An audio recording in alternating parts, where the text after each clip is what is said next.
What's up everyone, how are you all? Today we are back with another blazing Naruto story. What if Naruto was desired by the spirits of legendary female ninjas? If you enjoy, then please like, share and do comments. Naruto, you get back here. When I get my hands on you, shouted one of the ninja that was chasing her as the other started telling her off for what she did. But she didn't care, she had fun doing her prank and laughed at the face of her pursuers. She smiled at her handiwork of painting the 4 Hokages as she started the building to her advantage. Give it up, you're just pissed that you don't have the guts to do what, losers. She laughed. You'll never catch me. She was starting to get the feeling that the 3rd Hokage was going to hear about this, but what did she care? The ninja followed her were starting to begin speed up to her, figure it was time to give them the slip before Iruka-sensei joined them. Using the clock of invisibility technique, losing her pursuers was easy as ramen. Losing Iruka-sensei was not, had heard what she did and seen her escape tricks countless times before. He had been dubbed be the teacher of hell for his skill in catching Naruto. Man, that was too easy, she giggled to herself, unaware of the ninja behind her. Oh yeah, Naruto. Iruka-sensei shouted from behind her, making her jump from the fear of what he was going to do to her as she screamed like a little girl. He was the one person that she feared. She could face the 3rd Hokage like it was nothing, but the glare in her teacher's eye would make her the sweetest girl that you ever knew. Where did you come from, Iruka-sensei? She asked as she got up and slowly backed away, hoping that if she moved quickly enough, she would get away from the lecture that he was going to unleash on her. What are you doing here? No, what are you doing here, and don't even think of running on me, he said as he grabbed her and tied her up with the rope that he had carried with him for when he caught her. Come on, Naruto, back to class, forcing her to walk with him back to the academy and beginning the lecture of how she should stop her stupid pranks and how it was she who would clean all the paint up from the stone faces of the Hokages. She was not looking forward to that. Naruto wanted to cry when the lecture didn't when they entered the classroom. Her classmates were not happy to see her, but she could care less if they were or not. But there was one glare that she felt was really annoying, and that came from Sasuke Uchiha. Annoyed with the glare, the lecture, and still being tied up, she glared back at him before sticking her tongue out at him.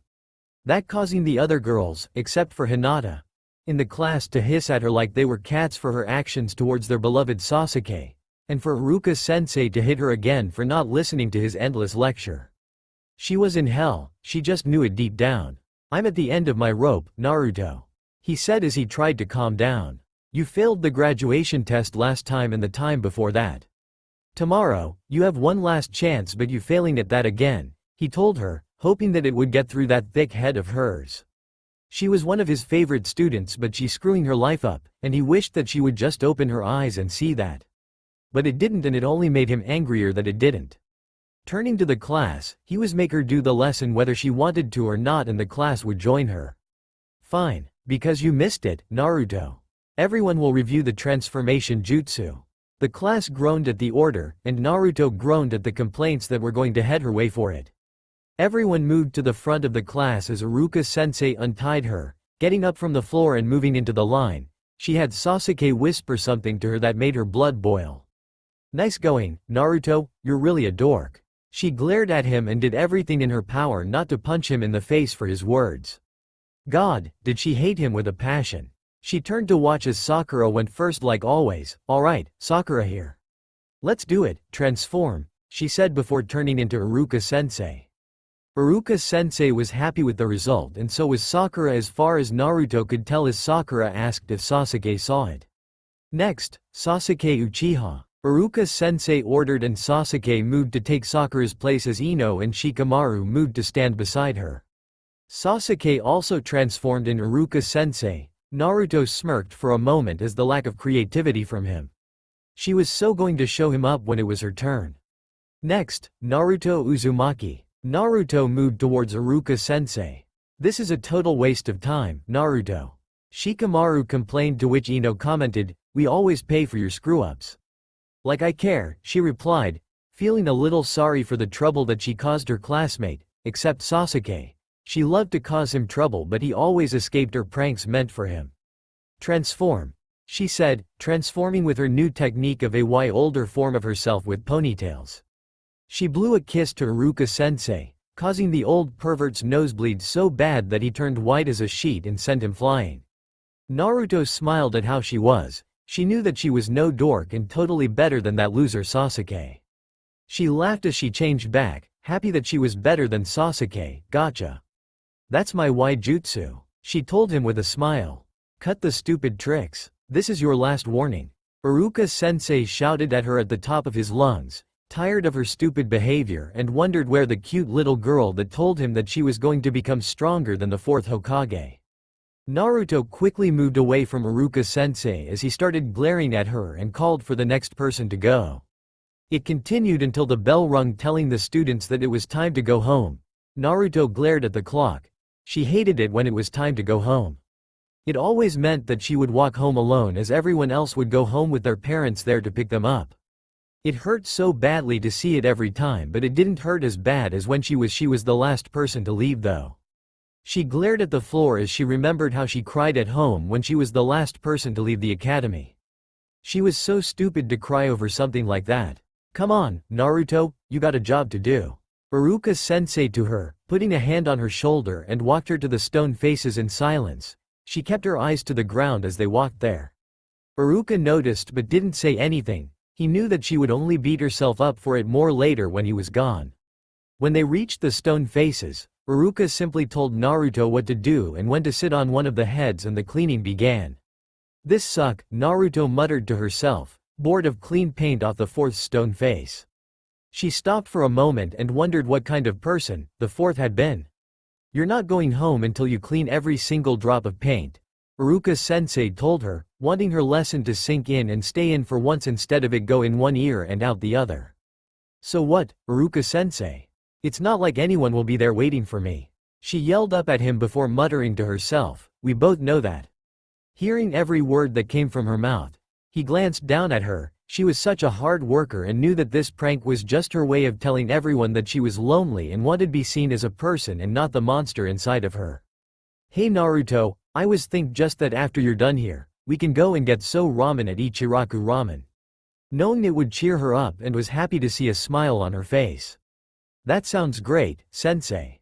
You sure know how to get a girl inspired, she said happily and started cleaning like a madman, or woman in her case. He was simply happy that he was able to make her smile again.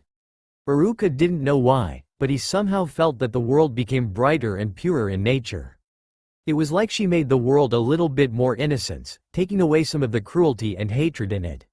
I'm done, sensei. Can we go now? Naruto said as she appeared beside him. Iruka did a quick check to see if she was being truly or not, to see that she was done. Alright, Naruto, let's see who can get to there first, huh? Naruto's smile only grew at his words. You're on, she shouted happily before taking off. Iruka didn't take off after her right away, but instead watched her as she spun around in the air. Her blue sundress moved with her spin, her blonde shaggy layered bob shine in the moonlight, the bangs that often hid her lovely face. Iruka was happy that he made her that happy that she was dancing in the sky as she liked to called it. But little did Iruka know that he wasn't the only one watching Naruto at that moment. Sasuke watched from a rooftop as Naruto spun in the air. It was odd, but the thoughts of his failure always fade as he watched her, listened to her gentle voice, looked into her beautiful blue eyes. She gave him a sense of peace that he constantly yearned for.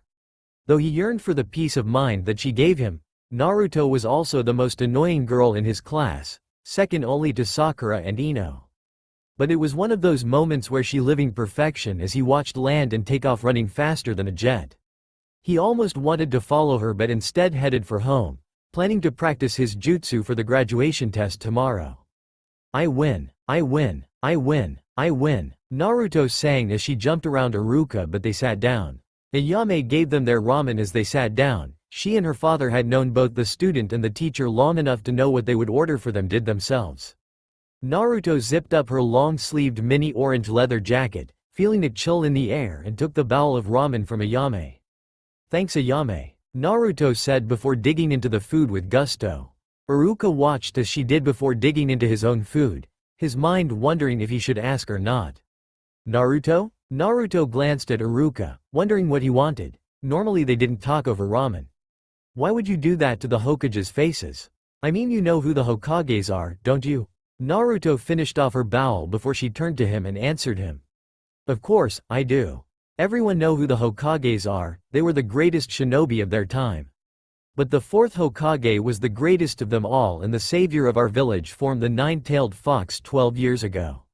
She told him, sounding like a sage telling a legend to children. Then why did yo? Because I'm going to surpass them all and be the first female Hokage of the village. Me, Naruto Uzumaki, and no one will look down on me anymore. She cut in. Iruka just stared at the 12-year-old girl beside him, wondering if she had totally lost her mind this time. She was a sweet and gentle girl that could barely use her jutsu unlike everyone else in her class. Iruka-sensei, can I ask a little favor from you? She asked sweetly, hoping that he would give in to her request. You want another bowl, Naruto? Naruto shook her head, cause her hair to dance in the light. No, I was hoping that you'll let me try on your headband, pretty please? She begged. She didn't know if she would pass the test tomorrow or not and wanted to know what it was like to wear the headband of their village. No way, Naruto. You'll have to get your own tomorrow at the graduation test, he told her. She pouted at him, a little upset that he shot her simple request down without a second thought. Fine then, I'll have that second bowl of ramen now, please. She demanded with a cute pout on her face. Iruka couldn't help but laugh at how cute she looked, but nodded to Ayame that it was okay. You're really something, you know that, Naruto? Naruto looked at him, not understanding what he meant by that. But she got the feeling it was something good instead of bad. Eat up quick, Naruto. I'll race you home, 'kay? He told her, making her suddenly eating a madman with her ramen. You got it, but you know, you'll just lose again. She laughed as she jumped off her seat and they began to race to her place. Ayame and her father, Tuchi, just smiled as they watched. They were happy to see that Naruto had a smile on her face. She so rarely did. Naruto glared at the ground. She had failed the moment that Iruka-sensei had told the whole class it was clone jutsu. She looked at the clone that she had just made. It couldn't even stand up and barely looked like her. She was never going to become a ninja. Iruka-sensei would never pass her with a clone like this. The look on his face said it all to her, even before he shouted, "You fail!" at her. But she was surprised when Mizuki-sensei stepped in to try and save her. Iruka-sensei, she's off, but her moves weren't bad and she did make one. Iruka looked at his old friend and wondered what he's doing. Mizuki wasn't fond of Naruto like the other teachers, so it did make sense that he was trying to help her. This is her third try, so we know that she really wanted to be a ninja. We could just pass her. Mizuki-sensei, the other students made at least 3 clones, but Naruto can barely make the one and look at it. It can't even stand up. There is no way that I pass her. We both know of the dangers that she will face as a ninja. With that in mind, I can't pass her. Naruto hated the words that left Iruka-sensei's mouth and, refusing to listen anymore, left the room. Running through the hall with unshed tears in her eye, she accidentally bumped into Sasuke, causing her to fall on her ass. Watch where you're going, Naruto, are you crying? Naruto quickly wiped her tears. Her day was just worse and worse and she just couldn't catch a break from it. Bad enough that she could pass the test, but now, worse still was Sasuke seeing her cry. She just wanted today to end already and go home. No, I'm not crying. Sorry that I bumped into you, it won't happen again, she said as she ran away from him, leaving him standing there, wondering what was wrong with her. Naruto ran outside to the swing, knowing that she shouldn't leave even though she was upset about failing. She really wanted to graduation. She wanted the village to see her as a person and not some monster. But how was she going to do that when she couldn't become the first female Hokage? But she only felt worse as the hours passed and the parents of his classmates came to see who passed and did. Hearing every word that came from the parents, both the praise to her classmates and the harsh words meant for her alone. She was about to get up and leave when she noticed Mizuki-sensei beside her. Naruto, why don't you come with me for a bit? Lord Hokage, she's gone too far this time. She stole the sacred scroll. That scroll hold the secret jutsu of our village. It would mean the end of us if the enemy got it. All the ninjas around were shouting the same things over and over again. He knew the importance of the scroll. Did they think him an idiot or something? He was the Hokage for goodness' sake. Man, that girl was just one annoying girl that didn't know when to quit the pranks and behave like a good girl. Alright, that enough. Bring Naruto here at once. The third shouted at the group of ninja before him. They disappeared, heading off to do their job of finding the girl and the scroll. Iruka thought of where she would go and what she would want from the scroll. Naruto was too sweet a girl to want to use it against the village, and she wasn't the type to betray the village and give it to the enemies. But with that in mind, what was she going to do with it? Naruto sat on the ground with the scroll, tired from all her practicing, when she noticed Iruka-sensei was walked towards her with an angry face. "Hey, sensei. I can't believe that you found me so quickly. I have only mastered one of the jutsu though," she told him before he could say anything. "Why are you out here with the scroll?" he asked, wanting to know what was going on. "Mizuki-sensei told me that I could graduate if I mastered the jutsu in this scroll. He told me about this place too and how it's great for training," she replied. Noticing the look of shock on her teacher's face, she wondered if it was wrong to take the scroll even though Mizuki-sensei took her that it was okay to do so. "Did I do something wrong, sensei?" Iruka looked at her to see the worry and concern in her blue eyes. "No, you didn't, but Mizuki-sensei did," he told as he put his hand on her shoulder. His eyes looked into hers, filling her with a sense that everything was going to be all right. Then he threw her to the side, out of the path of the kuni, hitting him instead of her. Naruto stared in horror of her wounded teacher for a moment before moving to help him. "Stay away, Naruto," Iruka-sensei ordered. She obeyed because of the fear that ran through her, though she wanted to help him so badly. "Naruto!" Mizuki shouted from the tree, startling her into looking at him. "Give me the scroll, now," Mizuki ordered as Naruto stared at him like a deer caught in the headlights of a car. "Wait a minute, what is going on here? Why did you attack Iruka-sensei?" Naruto demanded as Iruka pulled the kuni from his body. She looked to Iruka and then to Mizuki and back. "Naruto, don't let Mizuki get the scroll. It has jutsu that would put the village in great danger. Mizuki used you to get the scroll for himself, his own power and desires. Don't listen to him, Naruto. Iruka is lying to you like everyone else," Mizuki told her, knowing it would grab her interest. "What do you mean?" Naruto asked as she moved the scroll into her arms and hugged the scroll to her body, wanting to know what to do.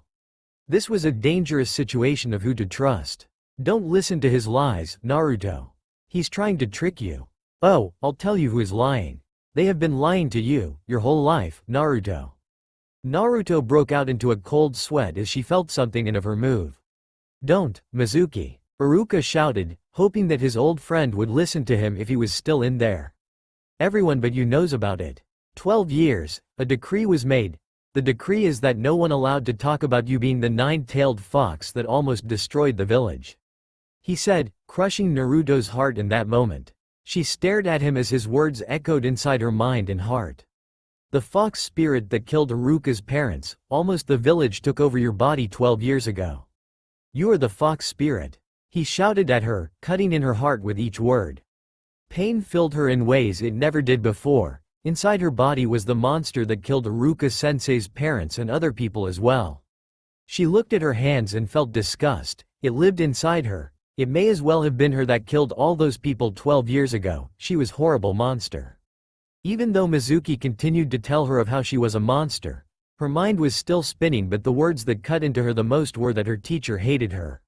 "No," she screamed at him, wanting it so badly to be a lie, but Iruka-sensei's reaction told her that everything was true.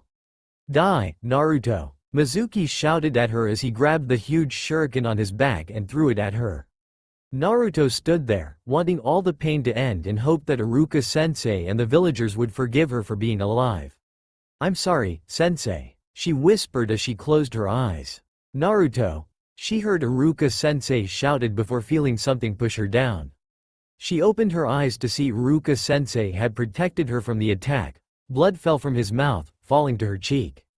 "Why?" she whispered. She stared at him in shock. She was the monster that killed his parents but he saved. She didn't understand why he or anyone would save her. "We are the same. When I lost my parents, the world lost meaning. There was no one that would look at me anymore, so I got into trouble and pulled pranks like you do. I wanted them to see me and know that I was there. I know that how you feel, Naruto. You feel lonely and it hurts inside, and I should have been there for you more. I don't hate you, Naruto. I'm truly happy to have a student like you, and I know that you are an amazing kid," he told her, thinking of the pain that she and he had felt for so long. Tears came as he thought of how he should have helped her more and been kinder to her in the beginning. She looked at his face as his tears fell on her cheeks. She could see that he was being truthful with her. She stared at him for a moment, not even heard Mizuki as he tried to counter Iruka-sensei's words. She gave him a sweet smile as a plan came to mind. She got up from under him and glared at Mizuki. "You want this scroll, then come and get it, you fucking asshole." She shouted at him. Know that he would take the bait. She would take him down, but she needed to make sure that he didn't attack her teacher first. "You little bitch." Mizuki snarled at her like a wild beast about to devour its prey. Too bad for him. She was the prey this time. She took off, leaving Iruka-sensei behind, and Mizuki followed her. Iruka got up and followed after them, determined to protect her. Naruto dodged Mizuki's attacks like they were nothing, moving like she did when she was dancing in the sky. She turned, ready to hide so she could get the perfect moment to take him out when she noticed that Iruka-sensei was coming towards them. Mizuki noticed Iruka as well and decided to piss Naruto off by killing her beloved teacher, only to have her appear before him and kick him in the face for it. "If you even lay one of your filthy hands on my teacher, I'll kill you," she warned him, her eyes like that of a tigress that was filled with unending anger. "Such big words from such a small girl. I can destroy you in a single move. Give it your best shot, I'll return to you happily 1,000-fold." She shouted at him as she used her new Just You shadow clone technique. 1,000 Narutos surround him, all with the eyes of a tigress.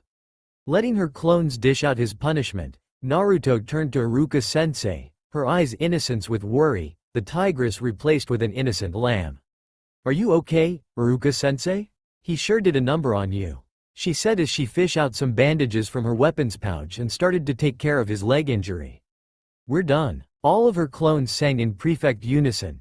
Naruto smiled at her clones before undoing the Just You. Iruka just let her tend to him in his shocked state. She had mastered an advanced Just You in a single night, where the first and the second Hokages had spent at least 2 weeks mastering the technique. Naruto was always telling him that she was going to be Hokage, and for the first, he believed that she would. "Naruto, close your eyes for a minute. I have something that I need to give you," he told her, confused as to why he wanted her eyes. Naruto did as told. Iruka took off his headband and put it on her. It kept her bangs off her face and made her look cute. Suddenly, Iruka got the odd feeling that he was sending his daughter off to be married. "You can open your eyes now." Naruto opened her eyes to see that his headband was gone and Iruka-sensei was smiling proudly at her. "Congratulations, you graduated. You're a ninja now, Naruto." Tears of joy came to Naruto's eyes. She was a ninja and she was now one step closer to being Hokage. "And to celebrate, we'll go to Ichiraku ramen," he told her, thinking of the hardships that she was going to face now because of the path that she had chosen before he would tell her that over some ramen instead of ruining the perfect moment. Naruto awoke to the warm sunlight in her face. She was so excited that she had trouble getting to sleep. Getting out of bed, she decided to eat ramen for breakfast since it was such a special day. After all, today was the day that she started her work as a ninja for her village, and that just meant she was all the more closer to being Hokage. After she got dressed in a form-fitting blue sundress with an orange frog on the skirt instead of the baggy one that she normally wore, and her orange long-sleeved mini jacket. She smiled at the cute result of her outfit when she wondered where she should put her headband. Iruka-sensei had told her that she looked cute with it on her forehead since it kept her bangs off her face. She wanted people to know her and her face when she was Hokage, so she decided to do as Iruka-sensei told her. Besides, it wasn't like the guys were going to be all over her anyway. But also she wanted to be a little feminine for once. Yes, she wore dresses. It was more a symbol to others and herself as well as that she was a girl. She was too much of a tomboy most of the time that if people didn't see her in a dress or a skirt, they would call her a boy, and she hated hearing that. Naruto was a girl and now she was a ninja. She wanted the world to see her, and now was the time for them to see the true her. Skirt, weapons, ramen and all. She turned to the front door, putting her shoes on. She could feel the excitement simmering in her blood. She walked out of her home, feeling ready to begin her great day. Who are you?" Shikamaru asked, not recognizing Naruto at all with her bangs out of her face. He was the only one to voice the question that all the guys, even Sasuke, wanted to know. "I'm Naruto, you moron." She told him as she took her headband off and let her bangs fall back into her face. Shikamaru just stared at her in total shock along with the rest of the class. The guys couldn't believe that Naruto was such a hot babe when she showed off her face. It was like when you found that one girl that a true beauty but does nothing with her beauty and becomes ugly in appearance. How could the dork of a tomboy have such a lovely face and that graceful figure that she seemed to bloom into overnight? If so, why were the other girls doing the same? Wow, Naruto, who knew that you looked like a girl under that mess of bangs? Said Kiba as he got up from his seat and walked to her to get a better look at her face. I always thought you had an ugly pig face since you didn't show your face to anyone.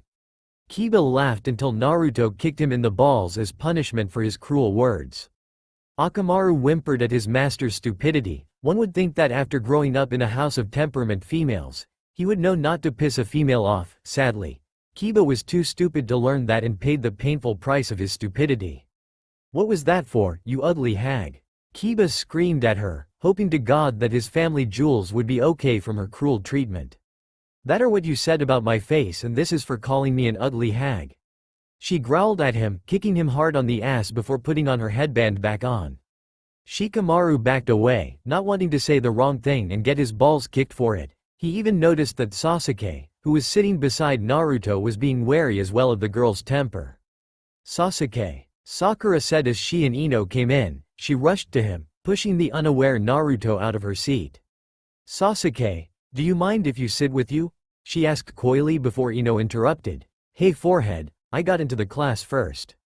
So I get to sit beside Sasuke. Sasuke sighed. Why were all the girls in the class always so annoying? At this rate, his was going to get a headache because of their stupidity. The other girls began to gather, all of them getting into the "who sit beside Sasuke" argument. Annoyed that she was pushed out of her seat because of that jerk Sasuke, Naruto hopped onto the desk and got into Sasuke's face, who glared right back at her. The argument stopped as the girls glared at her. Sakura and Ino glared at her the fieriest. They didn't recognize Naruto as the beautiful girl before them. Hey, new girl, stop glaring at Sasuke, Sakura demanded. Naruto turned to glare at Sakura, annoyed that people couldn't tell that it was her.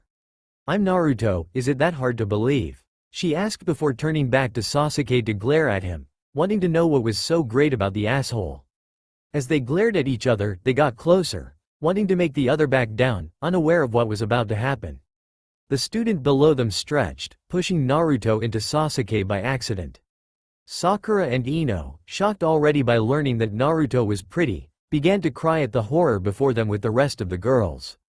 Naruto and Sasuke were kissing each other. Naruto started crying as she and Sasuke pulled away. Sasuke glared at Naruto as she started to puke on the student that pushed them together. She had never been so grossed out in her life. Sasuke, on the other hand, wasn't grossed out at all. No, instead, he thought she needed to work on her technique, just like her ninja skills. It had been soft and sweeter like Hakuto jelly or imagawayaki. It oddly made him want to taste her sweet kiss again. Sasuke didn't really care that Naruto had been his first kiss or that he had enjoyed it, but cares slightly that she was so grossed by him being hers that she was puking. My first kiss. And it's gone to that jerk Sasuke, she moaned in sorrow. Her first kiss. Her first kiss was taken by a jerk that knew nothing on how to treat a girl. A present example was how he treated the girls in class. It confused the hell out of her as to why the girls were all in love with him when he treated them like they were the dirt under his feet. She liked disgusting, like she was forced to eat Akamaru's shit, if not worse. She had longed to have her first kiss with a Prince Charming kind of guy or with a misunderstood bad boy type, but no. Her first kiss was with the king of jerks instead. The world was a cruel place indeed. Naruto, said a scary and evil sound voice. Chills ran down her spine at the voice that said her name, her instincts screaming danger at her. Naruto slowly turned her head to see the angry females of her class. She wouldn't call them girls in that moment because they looked like anything but a girl in that moment. Naruto, you have done unforgivable sin and have to be punished for atonement. Sakura told her, though her voice sounded like that of a god of evil. Naruto got the chills from how they glared at her like she was the ultimate sinner or something. What sin was that? And what punishment? She asked, afraid of the answer. The unforgivable sin that you did was taking Sasuke's first kiss, and the only punishment that can atone for such a horrible sin would be to die. Ino informed her as the girls began to close in on her. Naruto glared at Sasuke for a moment before making a break for the door. Her great day had gone and taken a huge leap into shit because of that jerk. The girls moved to chase Naruto as moved to the door when Iruka-sensei walked. Naruto instantly smiled brightly at her timely rescue from her female classmates, unaware of all the guys staring at her like she was a hot woman that they would drool over. Even Sasuke was a little annoyed by how she smiled at the teacher. "Sit down, everyone," Iruka-sensei ordered. Sakura was quick to sit down beside Sasuke, who glanced at her out of annoyance. When they all sat down, Iruka-sensei smiled at his students. "As of today, you are all ninja. To get here you all faced difficult trails and hardships. But that's nothing, when comes next will be far more difficult, and now, you are only genin, first-level ninjas. All the genin will be grouped into 3-man squads, and each squad will be led by a junin, the most elite ninja." Sakura and Ino realized immediately what that meant for them. They had a chance to be with Sasuke in a team. They would have a chance to get to know him and maybe start a wondrous romance with him. Naruto just started praying that she wouldn't be on Sasuke's team. She hoped to make friends with her teammates. "I wonder who will be in Sasuke's team," Ino said to Sakura, convinced that it would be her that would be in Sasuke's team. "I don't know," Sakura replied. Naruto, watching the two other girls' reactions to each other as she prayed not to be in Sasuke's team, noticed something in Sakura's eye. Totally unaware it was the fighting spirit of inner Sakura. "We want each squad to have balance of strengths and abilities, that's how we set them up." Iruka-sensei continued, explaining farther about the squads. "I'll now assign you to your squad," he told them, and started placing the students in their squads. Squad 7. Naruto Uzumaki, Sakura Haruno. Sakura was shocked that she was put on Naruto's team. "I'm doomed," she muttered to herself, feeling that her dreams of being with Sasuke dying. "And Sasuke Uchiha." Sakura was stunned for a second before jumping up in joy. "I'm doomed," Naruto muttered to herself, feeling her life was truly turning into a hell. "Iruka-sensei, why do I have to be on a team with Sasuke?" Naruto asked, hoping that she could get on another team. Iruka-sensei just glared at her for the interruption. "Naruto, you are the worst student in the class and Sasuke was the best. To create an even team, the worst and the best are always put together." Naruto immediately stood up and used her shadow clone jutsu to create 7 clones. Everyone but the teacher stared at the clones with shock.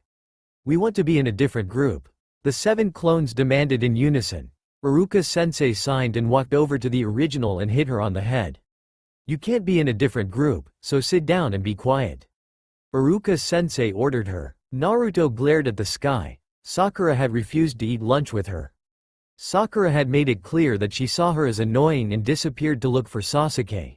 Naruto wanted to shout that Sakura was lame, to say that she was in love with him, but didn't know where he liked to go and eat his lunch. Come on. She hated Sasuke, but even she knew that he liked to eat in the abandoned building beside the school to escape his stupid fangirls. "What are you doing?" Sasuke asked as he suddenly appeared, blocking her view of the sky and startling her with his sudden appearance. Sasuke had noticed Naruto lying on the grass and staring up at the sky. He was planning to ignore her, but the look on her face had drawn him to her. "Nothing, I'm looking at the sky," she told him, unaware that she had grabbed his interest. "Why would you waste time looking at the sky?" Naturo looked at Sasuke as she sat up. "It's the one thing that doesn't change, it'll be its perfect blue forever. And no matter what happens in life, I just have to look at the sky to know that I'm not alone, though it doesn't always feel that way," she said as she stared at the sky, its beauty and the warmth of sunlight wrapped around her. Sasuke stared at Naruto as he thought of her words, feeling as though she was being embraced by wind and sunlight of freedom raining down her. He felt almost jealous at the thought, for he was the exact opposite. He was drowning in fire and lightning of hate was storming inside him. Each day added to the pressure of his hate inside his heart with no release in sight. Naruto glanced at Sasuke. To see a look of anger come to his face, it was beginning to piss her off until she saw the look in his eyes. Hate, loneliness festering in his eyes, clouding his sight as he stared at her, devouring him inside out. Naruto could see herself in his eyes. She could see how she felt for so long. It was like a dagger to her heart for some reason to see him feeling what she had always felt. It was like she was staring at her mirror image. Not know how to help him, she did the one thing that always held the loneliness inside her heart at bay. She started to sing, "You're my light, forever, standing by your side, I'm gonna keep your dream alive. Don't stop, holding on, believe in what you see. Oh, in the sky, sundrop, and like the face of day. Watching the days go by. I see you smiling on me. Won't you, take my hand and lead me out of town? Going out, hey, how can we stop now the time goes on? Against the wind I sing along. The story's just begun, it's a bright of day. Are you ready to start the dream coming true? You're my light, forever, standing by your side. To the outcome, I'm gonna keep your dream alive. Somehow, suddenly, you're feeling close to me. And far. I'm getting scared I can't feel you. Being with you are my only dream. I will wait long for your light. Over the days, and over the nights, I will keep your dream alive." The hate that clouded Sasuke's eyes was slowly fading from his eyes, hearing the song that he had knew all his life played on Naruto's lips. The voice was sweet and soothing to the rain of hate and loneliness that gripped his heart. The song brought memories of happy times to his mind, but echoed with something he knew well, loneliness. "Are you okay, Sasuke?" The faded hate revealed that Sakura was sitting in front of him with a sweet but shy smile. "Where is Naruto?" he asked, wondering where she had learned that song. He looked around him, noticing that Naruto was heading back to school. "I don't know, but why ask? She's so annoying, don't you agree, Sasuke?" Sakura asked, as inner Sakura was thinking up ways to punish Naruto for talking to Sasuke. The kiss was still fresh in her mind and it made her angry. She had been meant to be Sasuke's first kiss and it had been meant to start their fairy tale together, but had tainted the beginning by taking Sasuke's first kiss. Annoying? Sasuke got the feeling that he wasn't going to like her next words about their teammate. "Yeah, you know why? It's because she wasn't raised right, she doesn't have a mother or father to teach her from right or wrong." She told him, smug that she knew about the reason why the other girl was the way she was. "I mean, think about it. She just does whatever comes into her head," Sakura said. Sasuke turned to glare at Sakura, but she was looking away from him. "If I did things like Naruto, forget it. My parents would get mad and I would get in trouble, so of course I don't do it." Her words were making anger simmer in his blood. She knew nothing, but talked like she did and it was pissing him off. "But if you don't have parents to tell you, how would you know? She's selfish and bratty, she's all alone. Alone, isolated," he said. Know how Naruto felt in so many ways, and it sickened him that Sakura was acting superior to Naruto when she had never felt the pain of being alone. Sakura was a little taken back by Sasuke's words, confused as to what they meant. "It doesn't matter if you have parents there to scold you or not. You have no idea what it means to be alone." His words harsh but true. Sakura was a sheltered girl that had always held her parents' love. She knew nothing of being alone. The pain was like the bite of an ice storm that whipped its winds into your flesh, freezing your blood from the outside until it held your heart in its grip. Why are you saying that?" Sakura asked. She had thought that they were connecting, but his words were making her rethink that. "Because you're annoying," Sasuke replied, tired of hearing her voice all of Naruto's faults as she painted herself the better of the two. Sasuke got up and walked away when he heard her grasp. He didn't want to be around her anymore than needed. Sakura stared at his back as she thought of his words and the pain that clawed her heart. She wondered if Naruto always felt this way and worried if she had made Naruto feel this way when she had told her that she was annoying.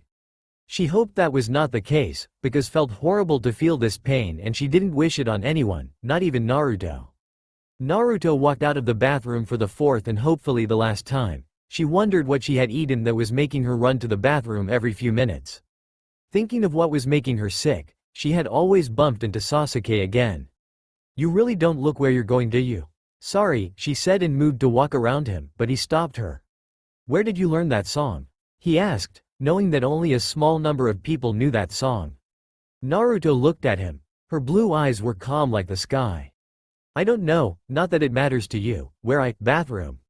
Naruto ran back to the bathroom, leaving Sasuke a little shocked and a little disgusted, but that was Naruto. "Idiot," he muttered and left her to her bathroom troubles. Sasuke wondered why he was standing in a field with Naruto standing opposite to him. Her sky blue eyes were calm and so beautiful, but there was sadness sleeping within them. Slowly he walked towards her and she mirrored him, but as they got closer and closer to each other, they began to change as did the field. Naruto's hair grew all the way past her knees and went into a single braid without her hands touching her hair. Her blue sundress and mini jacket changed into black leather pants. A black bustier top with orange stripes with long sleeved and showed off her stomach.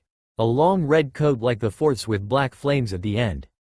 The figure that she already shown in class had become elegant, mature and perfect for both a man to enjoy and for having kids with, and her face was so lovely. One would think that she was the earthly form of a goddess. The only thing that didn't change was the sadness in her eyes. It only grew until it turned into tears that ran down her face. Every tear felt like a kunai to his heart. He wanted to reach out and take her into his arms to stop her tears and the sadness, but his body was not his to command. Without taking his eyes off her, he drew his sword as she did the same with a kunai, and they both placed their blade on the other's neck. "Sasuke," she whispered, her voice more lovely than any sound that he had ever heard. "Why?" she whispered so softly that he almost missed it if not for the loveliness of her voice. The pain and sorrow that was in her eyes pained him to see it. "You said that I would never suffer from the pain of lost bonds like you did with your family, but that's a lie. I'm suffering right now from the loss of you. You said that all your bonds were destroyed by your brother, then what about our bond? What about the bond of Team Kakashi? Why, did you think that I wouldn't help you? Why do you want to destroy our bond?" she whispered before he moved to start their fight. Sasuke woke up to see that he was in their classroom with his new teammates. He was relieved to see that Naruto was being her normal annoying self as she put a blackboard eraser in the doorway for their teacher as Sakura complained about how it wasn't going to work. "Oh, give it a rest, Sakura. Naruto will always do as she wants, no matter what anyone says," Sasuke said as Naruto completed her prank and went to sit back in her seat beside him. "But you know, Naruto. This is a Jonin, an elite ninja that isn't going to be fooled by your tricks. You don't know that," she told him as she stared at the door, waiting to see the results of her prank. Sakura watched the two with a jealous eye. She wanted to have Sasuke notice her and look at her, but he just watched Naruto. Sakura wanted to know what was so great about Naruto that all the guys were suddenly interested in her. It wasn't like Naruto had changed her prankster tomboy self that didn't fit into Sasuke's ideal girl of a quiet, gentle girl that would be a good ninja and housewife. But not just that, she didn't fit into another guy's ideal girl. Naruto was the type of girl that didn't attract guys because she was too weird for the guys to be interested in. Sasuke glanced at Naruto, the dream plagued his thoughts. Had that woman really been Naruto? And if she had been, then what had she been talking about? What bond did they have towards each other? The thoughts played in his head like a song that was sang over and over, but there was no answer to the questions in his head. Sasuke was drawn out of his thoughts to hear a gasp from Naruto, turned his head just in time to see their new teacher get hit by the blackboard eraser. Silence encased the classroom for a moment from shock, before Naruto's laughter broke the silent case. Sakura held her laughter in as her inner self was laughing so hard. Sasuke just stared in shock and horror. If their teacher couldn't dodge the eraser, then he doubted that their teacher would be able to dodge incoming kunai from enemies. He just wished that he could work alone. It would make his life so much easier than having to deal with his teammates and his weak teacher. Was it really too much to ask for? As annoyed by this train of thought, Naruto's beautiful laugh soothed him just like her singing had. But their teacher ignored Sakura and Naruto as he picked up the eraser, instantly knowing that this new team was not going to pass his standards. How do I put this? My first impression of this group is, you're a bunch of idiots. Their new teacher, Kakashi Hitaki, told them honestly, caused the new team to become gloomy. Let's introduce ourselves one at a time, Kakashi told his temporary students. Even though they were temporary, he interested in learning more about them, or at least he was interested in learning about Sasuke and Naruto. He stared at Naruto, seeing the raging tigress hiding in those innocent sky-blue eyes of hers. It was like seeing the tiger in his old teacher's eyes as he fought in battle. Introduce ourselves? What are we supposed to say? Sakura asked, draw Kakashi out of his memories. Things you like, things you dislike, your hobbies, your hopes and dreams for the future, things like that. He replied, wondering why he always got the stupid students on his team. Then start with yourself, you're our teacher after all, Naruto told him. Kakashi glanced at Naruto before he replied, me? I'm Kakashi Hitaki, things I like and things I hate, I don't feel like telling you that. Surprising Sakura and Naruto as well as made them wonder what way was he going with this, but Sasuke already knew. My dreams for the future, never really thought about it, as for my hobbies, I have a lot of hobbies. Sakura and Naruto muttered to each other how useless that had been, not knowing that Kakashi could have careless if they learned anything from him or not. You on the right, your turn. Kakashi ordered. Naruto looked Kakashi for a few moments before a smile sped across her face. I am Naruto Uzumari. I like to eat ramen and hate jerks like Sasuke, and I hate the 3-minute ramen. My hobbies are dancing in the sky, pulling pranks, singing and embroidering. My dream of being Hokage isn't a dream because it's going to become a reality, believe it. Naruto said. Kakashi stared at Naruto for a moment, knowing full well what she was talking about, but still asked, dancing in the sky. What is that? Sakura and Sasuke looked at Naruto, wondering themselves what she was talking about. Naruto frowned, it's hard to explain, so I'll show you instead. Getting to her feet, she walked over to Kakashi and jumped to the roof across from them as she closed her eye, and starting her dance. Kakashi, Sakura, and Sasuke watched as Naruto moved through the air like an acrobat sometimes and in other moments moved like she was simply dancing like a feather on the wind. Moving and twisting like she was the wind itself. Landing on a different rooftop for only a moment before taking off into the sky again. She made her teammates think of birds flying in the air, free of worry and thought, but she made Kakashi think of the past. Naruto smiled at the freedom that she felt, moving through the air as she could in water, though the air made her felt freer like the sky was made for her alone and she was flying on her own pair of wings. With a smile on her, she ended her dance and opened her eyes to see that she was standing in front of Sasuke, surprised that she landed in front of him instead of where she had been sitting before, as she planned and wanted. Sasuke was surprised as well, and inner Sakura was fuming to see that Naruto standing in front of Sasuke like that. What does she think she's doing? Inner Sakura screamed, but they did nothing as Naruto went to sit down and Sasuke stared ahead as if not seeing her.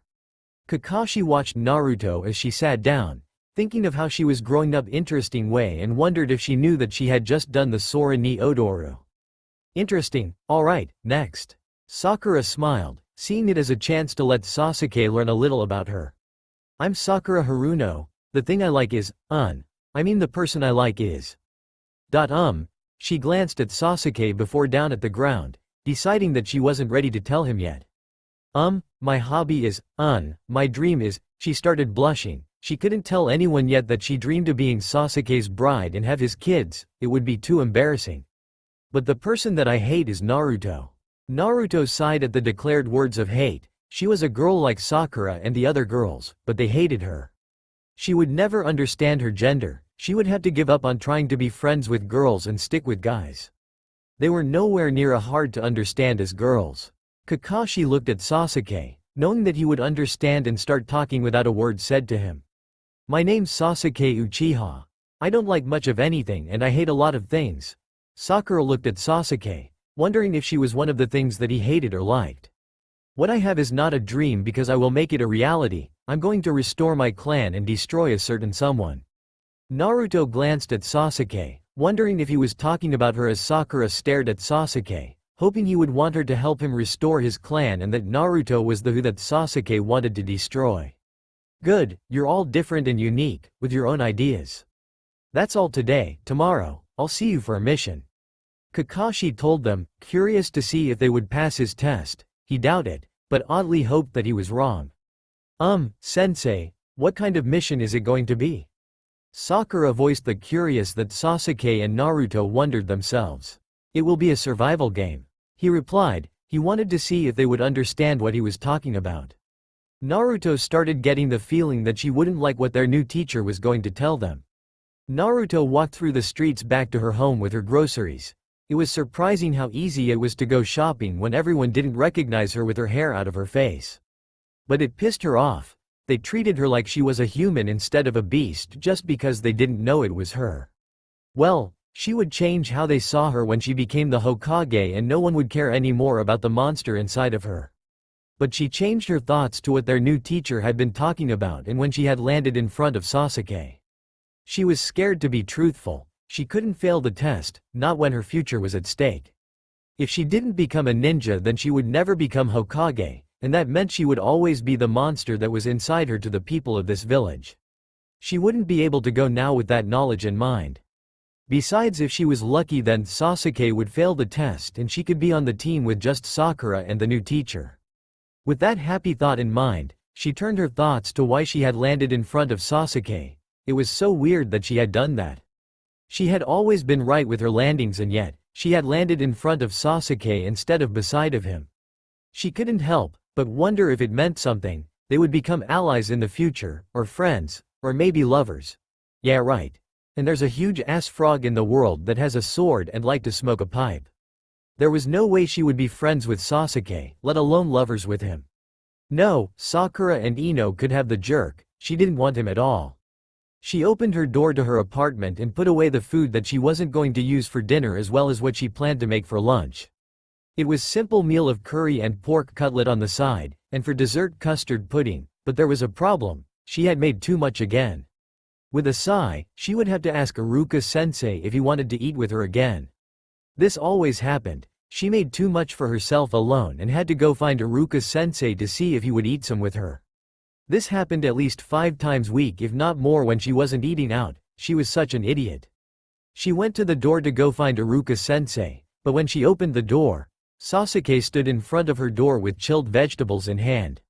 "Why are you here?" she asked him, shocked that he was there. "I got a letter from you that asked me to come over for dinner." Naruto just stared at him for a moment before letting him in without another word being said.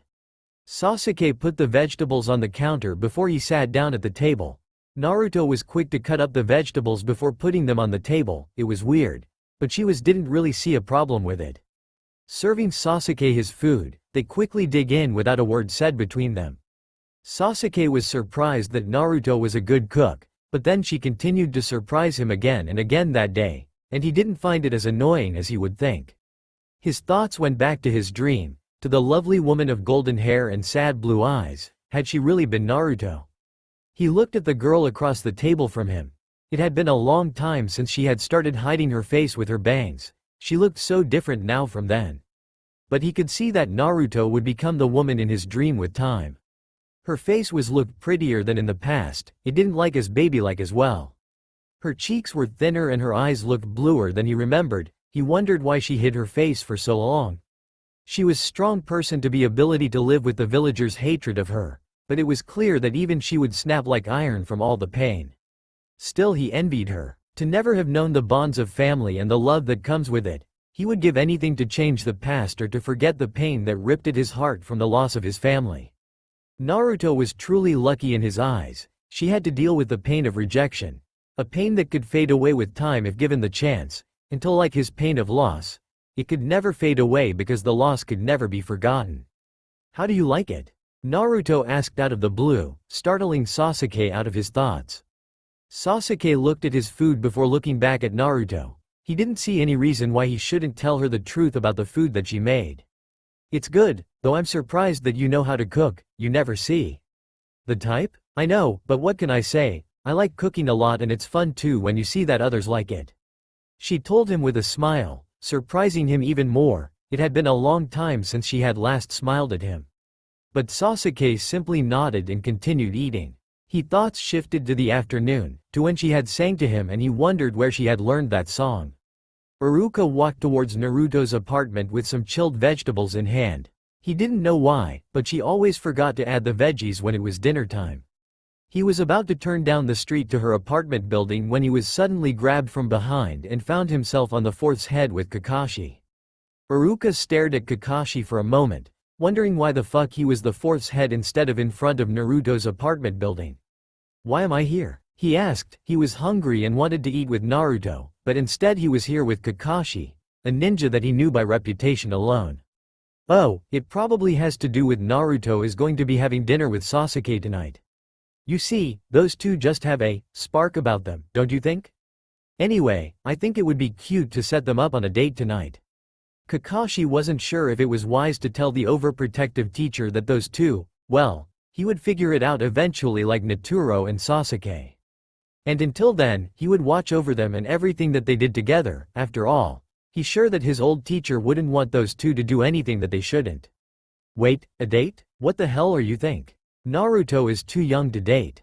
Iruka shouted at the crazy silver-haired Jonin ninja. Why the hell did this Jonin want to set Naruto up with Sasuke? Those two hated each other's guts like there was no tomorrow. Kakashi just raised a silver brow at the shouting ninja. He didn't expect that Naruto would have such an overprotective teacher as a guard dog. Who said that she was too young to date?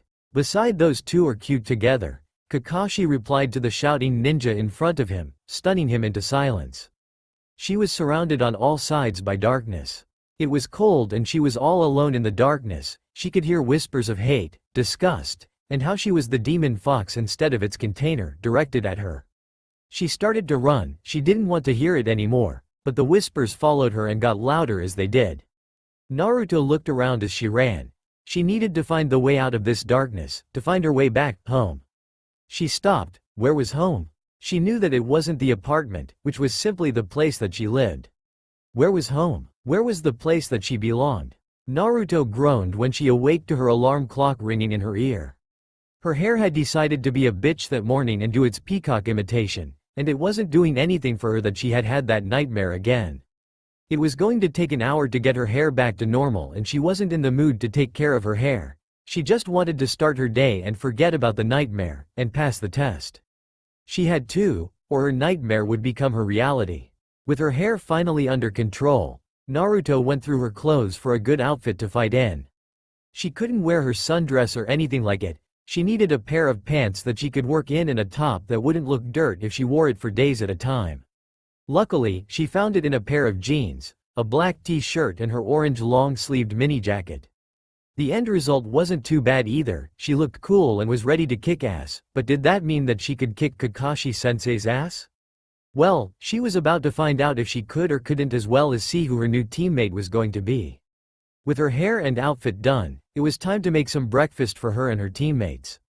She had a feeling that Kakashi-sensei was going to pull something dirty and that breakfast may be a good idea. At best, it would at least piss the new teacher off that in her books were reason enough to do it. Grabbing her weapons, she headed to the door. She knew that she would do her best to return as a ninja.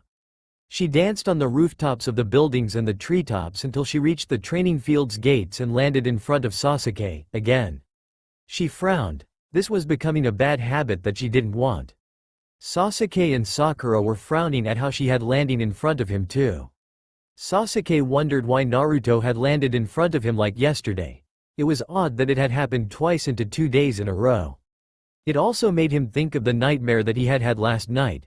It had been the night his clan had been destroyed. His brother had thrown a kunai at him and he had been frozen to the ground by fear. He couldn't move when Naruto had suddenly appeared, pushing him out of the way, just in time, and took the kunai in her chest instead of him. He didn't know why, but it had upset him greatly for some reason, though he didn't know why. He just knew that he didn't like that the thought of her being hurt upset him. He shouldn't have been upset at the thought of her dying when he could care less if it had been one of his other classmates. Sakura frowned at Naruto because again, she had taken Sasuke's attention away from her. It wasn't fair. She was in love with Sasuke, but Naruto seemed to be the only girl that he seemed to notice or even talk to without getting annoyed with. She hated it. He should ignore that annoying tomboy. She wasn't even the type of girl that he liked. Naruto moved away from Sasuke without saying a word to him or Sakura. She didn't like how her teammates were frowned at her or the annoyance that was clear in both of their eyes. When they finally stopped frowning at her and looking at her, she dug into her bag to dig out breakfast for them.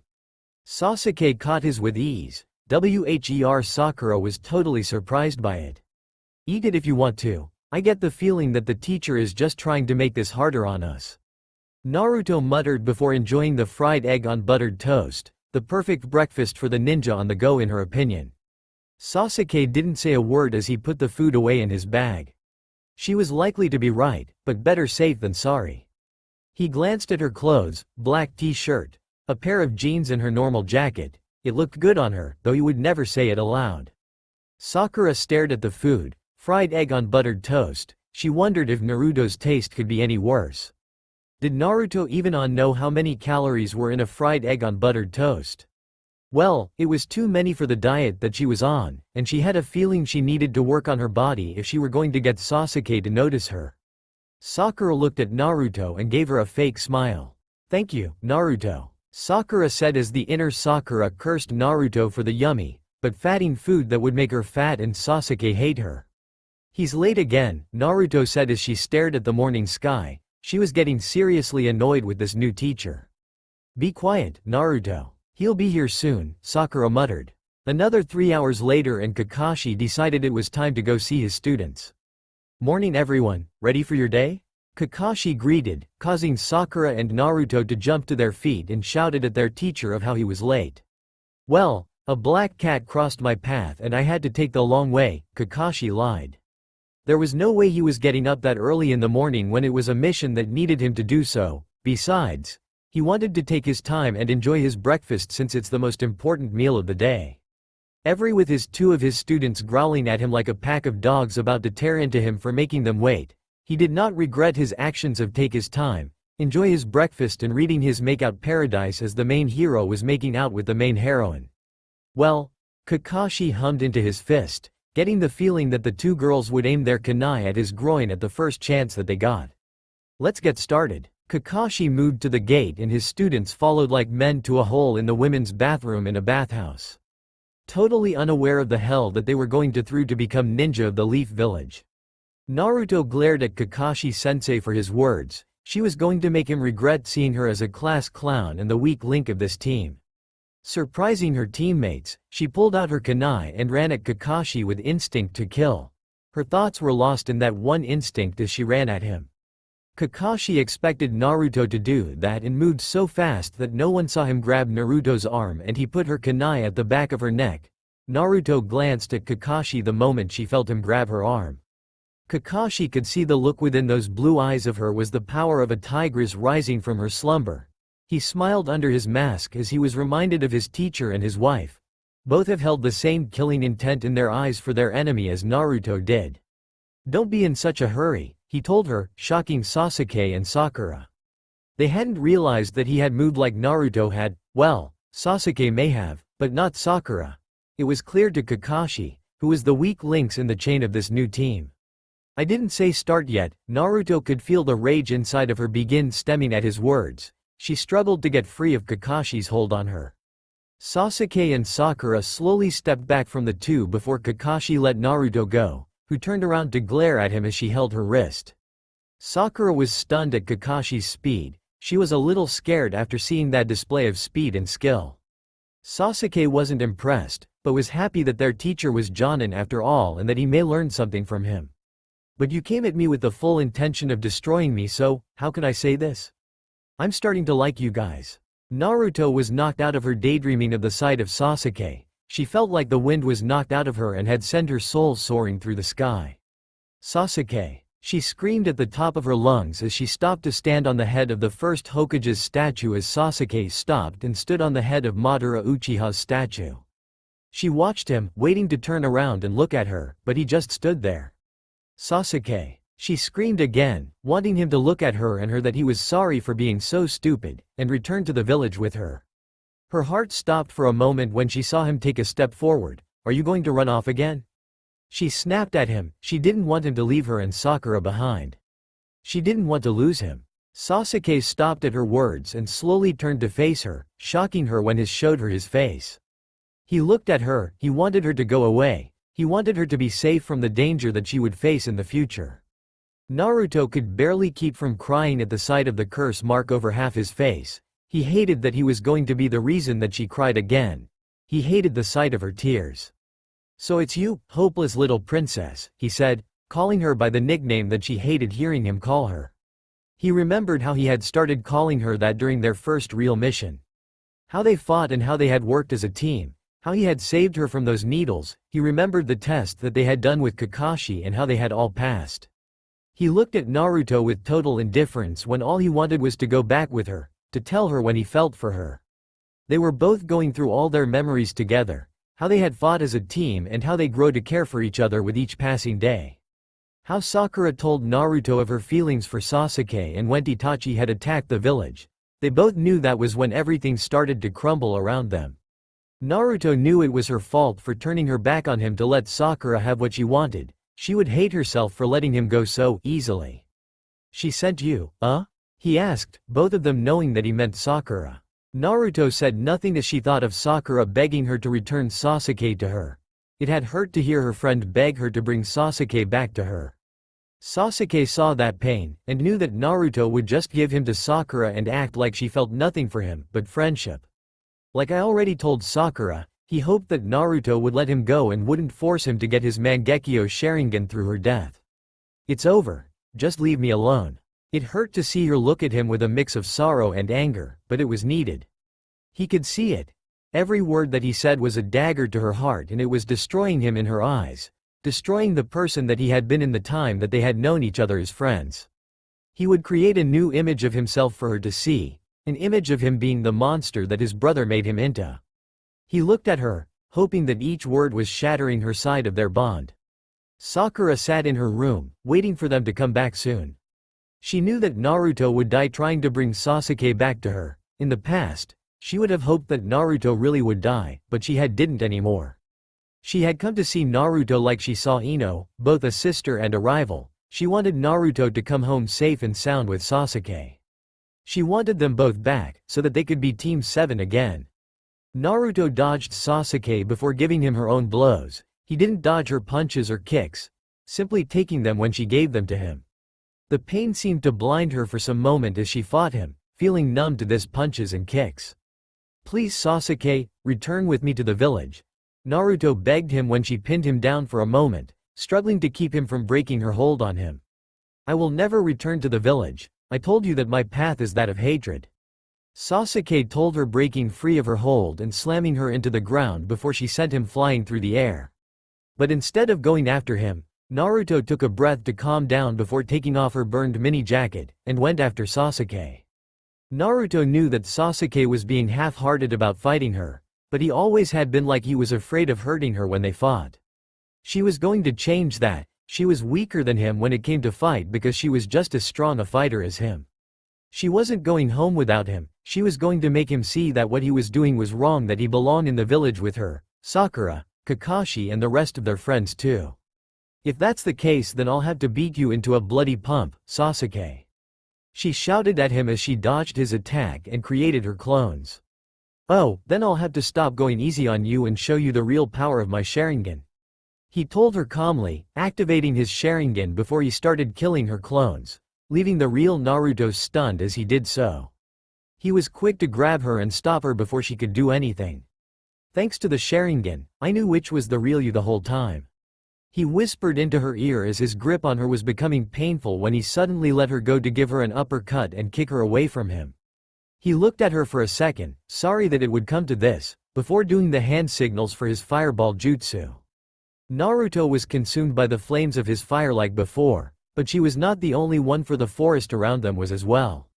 He knew that she wasn't consumed by them though, she was too good to go out like that. He watched the flames, thinking of his family, and all his bonds were lost to him. He hoped that she had run away from him, that he wouldn't have to kill her like she was forcing him to. Sasuke watched as the flames died down, making him think of when she would dance in the sky. How she looked so beautiful and untouchable. It made him think of a holy being that would never be tainted by the evil that was humanity. "Is that truly that you got? Come on, after all that big talk, that's it?" Naruto listened to him for a moment as she panted, thinking of what she should do next as she stood up and walked to him. Sasuke turned to her, making her hate the lifeless look within his red eyes. "You still think we're on the same team, don't you?" Sasuke asked, already aware of her answer. Naruto looked at him, hoping that this useless fight between them would stop already. "If you're not convinced yet," Sasuke smiled at her before he started running towards her, "then I'll have to spell it out for ya." Punching her in the face again, Naruto back-flipped onto the tree behind her and used it to start a dance in the sky without realizing it. Sasuke was quick to follow her and joined into the dance without thinking or realizing it as well. "What are you waiting for?" he asked as she dodged his punches in the air. "I want to see what the number 1, hyperactive knothead ninja has got," he shouted at her before kicking her in the stomach, finally realizing that he would have to kill her and forever hate himself for that being the only choice if he couldn't knock her out cold soon. Naruto so stunned for a moment by when he kicked that she wasn't prepared to block the incoming punch to her chest. Naruto choked on her own blood for a moment from the damage done by his punch that he started twisting before sending her to the water as he landed gracefully on Madara's seal of confrontation. He watched the water, waiting for her to come up, knowing that she would. Naruto was pulled down, deep into the water, her body in pain from Sasuke. The water consumed her tears just like Sasuke's fire consumed the forest. She felt trapped in a cage, not knowing what to do about Sasuke. He had not been kidding, that punch had likely done a lot of damage to her body. He was trying to kill her and it hurt to know that. Naruto opened her sky blue eyes when she felt her hit the bottom. She was surrounded by darkness when she did and realized that Neji had been right. Sasuke was lost in the darkness of his hatred for his brother and the loneliness that surrounded him. It had control of his heart and it was the Sasuke that she knew that was trying to kill her, but the darkness and loneliness that held him in their grip. With that in her mind, she swam to the surface, to the light and Sasuke. She refused to let the darkness have him and let it hurt her best friend more so. Sasuke wasn't surprised when he saw her surface, waited for her to explode on him and see what she would say. "What am I to you, now? We were comrades, or have you forgotten all about that?" She whispered, her mind made up that she would grab hold of Sasuke and drag him back to the light, no matter to his answer to her question. "Are you telling me that all the things that we did in Squad 7 mean absolutely nothing to you now?" She shouted up at him, seeing that he was looking down on her like she was a lowly creature and him a god. She waited for her answer, knowing that he would give her one. "No," he said, his mind going back to the day that he made a promise that he would get that power and would use it to destroy his brother. They weren't meaningless, one thing was worthwhile, our friendship. Naruto stood up as she listened to him, becoming more and more confused by each word that came from his mouth. "We became best friends. We became best friends?" She whispered, knowing what he said was true, but that what they felt for each other was something more as well. "Then why are we fighting?" she shouted, wanting all of this to end and to go home with him at her side. "I just told you," his words confusing her more so. "Because we're friends, there's far more meaning in destroying you." Naruto stared at him, stunned by the fact of Sasuke was being so foolish. "I can't understand that, but what I know is that for some reason, you want to destroy me, right Sasuke?" Naruto said minutes after hearing his words before she ran on the water and Sasuke allowed himself to fall from the seal of confrontation. It was clear to the two of them that the true battle was about to begin when they reached each other. "What did you say? You mean that you sent Genin after Sasuke?" Kakashi asked Lady Tsunade, who was sorting through her paperwork for the mission that she wanted him to do. Finding the one that she was looking for, she looked at him. "Well, what else could I do? You know the state that this village is in right now." Kakashi sighed, disappointed that the Hokage didn't see the importance of this. "Anyway, I already have a backup plan in place," Lady Tsunade said, making Kakashi feel a little better, but not a lot. It was clear to anyone that knew his student. A squad of genin wouldn't be able to return Sasuke to the village, even with backup. He knew what he needed to do. Turning around, he headed for the door. "Where are you going?" "I have a mission for you here," Lady Tsunade said, getting the feeling that Kakashi was going to go and get his students back. Her words stopped him in his tracks for a moment before he continued walking with an excuse in hand, knowing that Lady Tsunade saw right through him. But he didn't expect Sakura to be waiting for him outside though. This just wasn't his day. "Kakashi-sensei, it's already been 2 full days now and Sasuke left the village." Kakashi stared at the pained look of Sakura's face as she said Sasuke's name. She was so worried about him and wanted him back home as soon as possible, just as she hoped that he would return with Naruto at his side and the others of the group as well. It had hurt so bad when he had rejected her love for him and told her that he cared for another, without telling her who that other person was, clearly trying to spare her of more hurt and loss.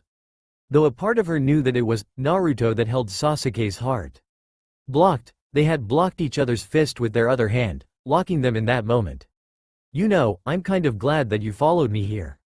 Kakashi and Sakura aren't here now, no one is going to stop us now like last time," he said into Naruto's ear, reminding them both of the question of who was the stronger of the two of them.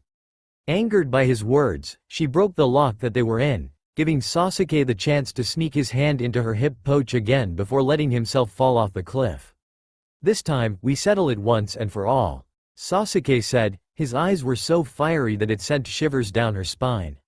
"It will be the end of you," he shouted at her as he threw the kunai at her, to which Naruto threw a shuriken at it, canceling the two weapons out. The sound rang out like the sound of a bell as she realized that Sasuke had done that to distract her from his next attack. Barely blocking the kick to her head, Sasuke sent Naruto falling down in his place as he jumped to the tip of the Hokage's stone fingers. Chidori. Naruto noticed how he let the chakra gather in his hand. Naruto landed with elegance on the water, feeling Sasuke's red eyes burn into her. "You jerk, is that what it's going to take?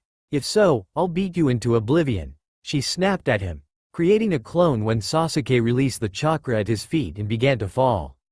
The clone was quick to create the Rasengan in Naruto's hand, Rasengan. She waited until she saw him, running towards her before she started running towards him. It was then that the kunai in the water, moments before they clashed. Kakashi summoned his ninja hounds, noticing how Sakura hadn't listened to him. But he wasn't surprised when he thought about how those two idiots had fought each other in front of her. "Okay, guys, fan out and start looking for Sasuke's and Naruto's scent," Kakashi ordered, thinking of the different locations that they could be. Pakun's ear twitched when Kakashi said Sasuke's and Naruto's names, knowing in his gut that something wasn't right if his master sought to bring him and the others out to find them. "Did you say Princess and Sasuke?" he questioned. Pakun wanted to know more about what was going on. "What's going on? What happened to the two of them? I'll explain later, right now time is of the essence," Kakashi told them. He wasn't sure how to explain what was going on with the two of his students and didn't see this as the time to discuss it. The other dogs started to bark, psyching themselves up for the hunt ahead. They were ready to go and do as their master had ordered, and simply waited for their leader to give them the go. "Right, let me know the moment that you pick up their scent, I'll be there immediately." "Alright, scatter." The ninja hounds burst into motion before Kakashi was even done saying the word. Chakra burst from their two attacks, giving them the appearance of wave-like wings coming from their hands. Staring into each other's eyes, they didn't notice how their attack threw the land and water into chaos. Just their actions were throwing their friendship into chaos. The world went quiet with the only noise being the clash of their jutsu. Both of the young ninja pushed at the other, refusing to lose the fight to the other. Both seeing what this moment meant to them and in their own minds. For one it was the moment of hope and for the other it was a moment of dread. Naruto thought of his words. They weren't meaningless, one thing was worthwhile, our friendship. We became best friends. What was she to think about in this situation? The knowledge of that he saw them as friends and that he was suddenly throwing it all away. What was she to think about that? The only that came to mind was to prove to him that she was his friend, that she would be his support when he needed her. She would prove it to him with her Rasengan. Naruto pushed her Rasengan harder into Sasuke's Chidori, willing her feelings to reach him behind that wall of darkness that he was hiding behind when she suddenly thought of the picture of their team, burning. Sasuke pushed his Chidori harder into her Rasengan, forcing the two to reach their max and cause an explosion that forced they back from each other, each hitting the water hard. Naruto started to sink into the water, not understanding why she couldn't reach Sasuke. Sasuke sank into the water as well, wishing that Naruto would leave him be instead of insisting to bring him back to the village. Why couldn't she simply see that he was meant for the village, since it wasn't giving him the power that he needed to avenge his clan? It wasn't giving him the power to destroy his brother, instead it was making him weaker, and he couldn't have that. Sasuke needed power, no matter the cost to himself. The cost was likely to be the life of his best friend, Naruto. With that in mind, Sasuke opened his eyes and swam for the surface. But when he reached the surface, his thoughts started to circle around the past of when they had last fought. How Naruto had been the stronger of the two of them, and the rage that he had felt at learning that knowledge. Sasuke stared at the water ahead of him as he felt the rage rise within him. He waited for Naruto rise from the depths of the dark water. The rage boiled as he stared at her, floating in the water as she stared at the sky like it would have the answers that she was seeking at that moment. Staring at her tattered and bruised body, he thought of his next plan of attack. He knew that he needed to reserve his last Chidori to kill her with. Naruto stared at the sky, keeping her tears within as she thought of what to do next. What was she to do? How was she to make Sasuke see what she saw? How was she going to make him come home with her when she could reach him? Turning her head, she knew that he was serious, he was dead serious, and it was breaking her anew inside. Pulling herself out of the water to knee on its surface, she couldn't keep the tears in as she stared back at him. Her chest suddenly hurt so bad, like someone was crushing her from the inside, but how was that possible? This pain hurt more than anything that she could remember. She wondered if it would kill her then and there until she stared into Sasuke's eyes. They were red as blood and they screamed of a similar pain. The sight of his eyes made her forget her own pain and focus on Sasuke. She needed to stop the doubt that she felt and fight Sasuke to bring him home. She took calming breaths as she watched the curse seal begin to cover his skin and change him from the friend that she knew. She could feel the warmth of her tears continue to run down her face, but she didn't wipe them away. There was no point in doing so. She wanted him to see the pain that she felt and she wanted him to understand what she was feeling. You know what they say, Naruto. When two ninjas are powerful enough, they are able to read each other's thoughts with simply an exchange of fists, Sasuke said as he continued to stare at her. Without ever saying a single word, get it? Naruto stared into his eyes, never seeing within them for a second. You have always been naive, princess. Slowly she started to stand up with Sasuke doing the same. Tell me, do you know my thoughts? Sasuke asked with a smile that disgusted her in that moment. Can you tell what on my mind? The smile faded as Sasuke moved to do another jutsu, not giving her time to answer his question. Fire style. Phinoex flower jutsu. Hundreds of fireballs flew from Sasuke's mouth and Naruto jumped, barely avoiding the attack. Seizing the moment, Sasuke moved to attack, though he was stunned for a moment when she calmly turned her head in time to see him before he kicked her in the face. She never took her eyes off him as she was sent flying into the water, her mind thinking of all the time that had passed and how he had been a relief to her in her endless loneliness. Landing on her feet, she took his punch to the gut without defense, feeling the pain rip at her insides for a moment. Taking every punch and kick without defense, she simply kept her sky blue eyes on him, letting him pound his pain into her flesh. Sasuke, do you know what I'm thinking? She whispered when he had grabbed her and held her up in the air with one fist as he gathered chakra for his Chidori in the other. She wanted to know if he had heard the thoughts of what she felt for him. She wanted him to know that she wanted to be great like him and she wanted him to look at her too. She wanted him to see her as his rival and something more. She stared into his eyes, not afraid of what he was about to do because a part of her whispered that she would die from this. Staring into those red eyes of his, she knew what his thoughts were, just as she knew that he knew what hers were. Her tears dried as she felt her chakra rise within her body, wondering if every moment with him was a lie that she had made out to not drown in her loneliness. Sasuke stared into her sky blue eyes, slid in two about what he was about to do to Naruto. One part of him was excited and eager to kill the one person that he cared for above all others, and another part dread and begged for this to not come to pass. Pain bloomed in both of them as the world fell into silence again. Both were lost in their memories of better times, and how they both begged for forgiveness from the other. For Naruto, it was the pain that she hadn't seen in his eyes beforehand, and for Sasuke, it was doing this horrible to her and not being able to stop it from happening. He needed his feeling for her to die in that moment. Forgive me. Sasuke stared at Naruto's closed eyes as a tear ran down his face. The light of his jutsu shining bright still, and Naruto's hand still held his arm tightly like she didn't want him to stop or make her let go of him. But he pulled his arm out of her with a smile and grabbed her throat, wanting to put her out of her misery. Feeling the blood that covered his arm, hot like a fire, he continued to stare at her closed eyes. A part of him dying with each second that she didn't open them and look at him again. He wanted her to look at him again. Putting more pressure on her throat, he whispered his farewell to her in his head. When the red eyes of an animal suddenly opened to glare at him instead of sky blue, her hand gripped his and forced him to release her. Red chakra whirled around her like a whirlpool that would leash out at him at any moment as it did with the water and the wind. Sasuke's mind questioned what was going on and why she was surrounded by the red chakra. Sasuke almost took a step back when he saw the chakra take the form of the nine-tailed fox. He was stunned by awe and fear. Naruto simply stared at him as her wound healed before Sasuke's eyes. Taking the stance for them to continue their fight, Naruto continued to glare at him as she waiting for him to do the same. Sasuke, she shouted when he took too long for her liking. I'm not letting him take you away.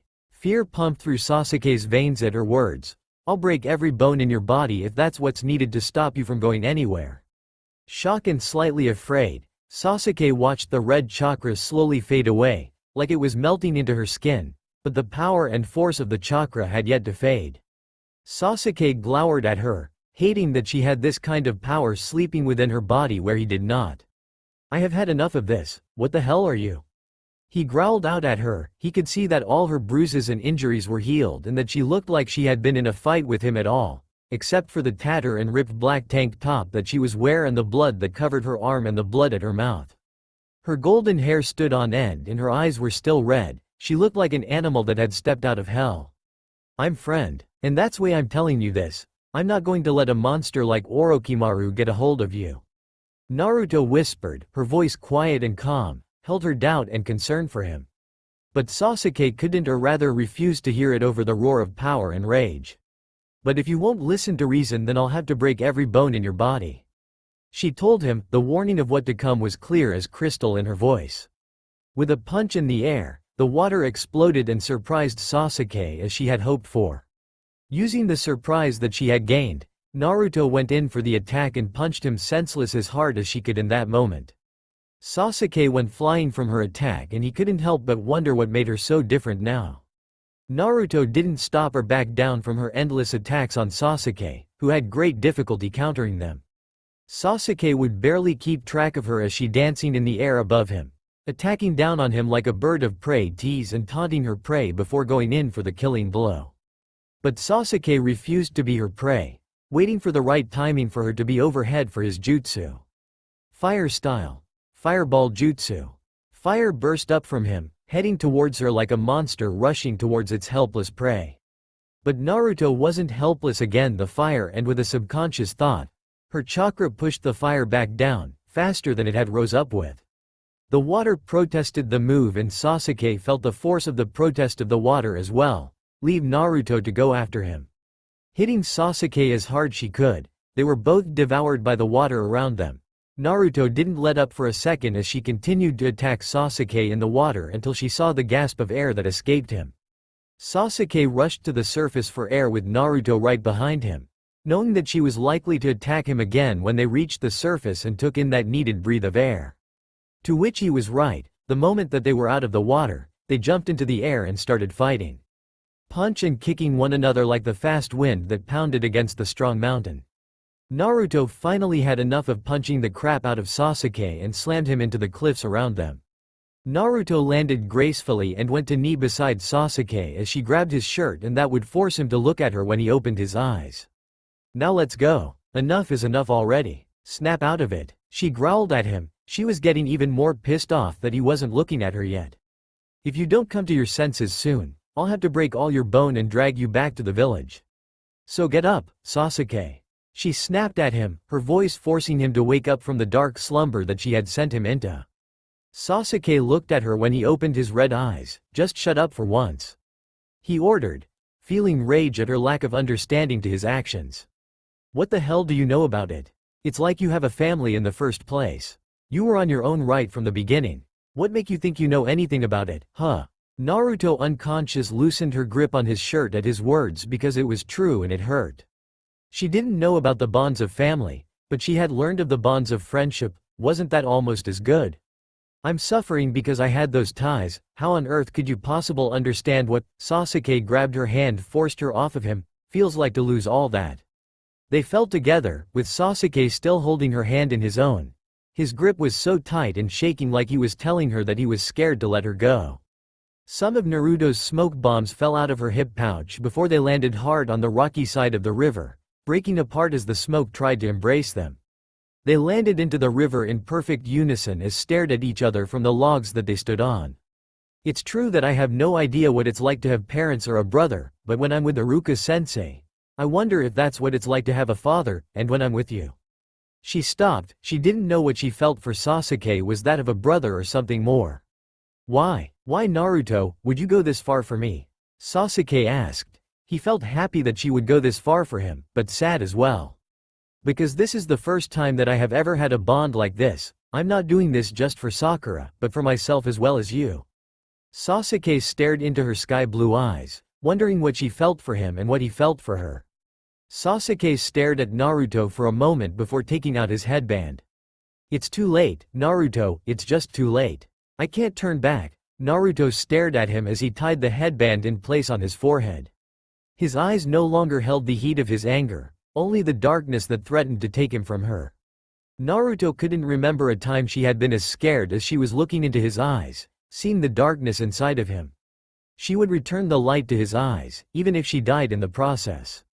Sasuke's log broke, landing gracefully before he broke Naruto's with a piece of his broken log. Naruto wasn't surprised and landed on the water just the same as Sasuke, but she was surprised when he brought out the full force of his Sharingan. Come Naruto. If that's how it is, then I'll cut the ties of the bond between us. Sasuke took a fighting stance as Naruto closed her blood-red eyes and took in his words. You'll cut it just like that, huh?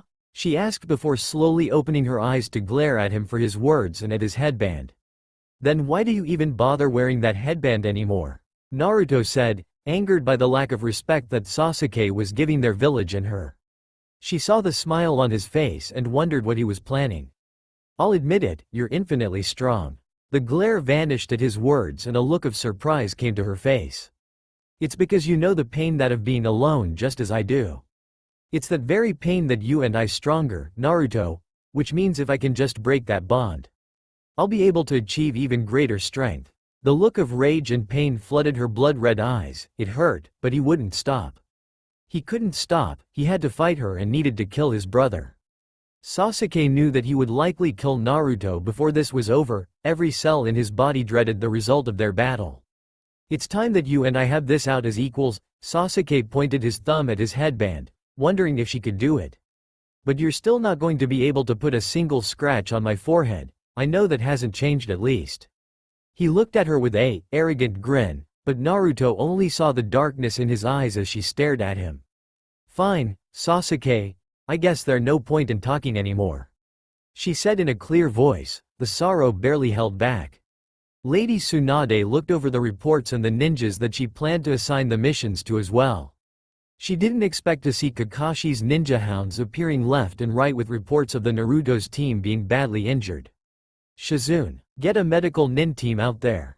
Now. Shizune was quick to obey her lady's order and ran out of the office. Is Naruto injured? Lady Tsunade asked. Fear gripped her heart.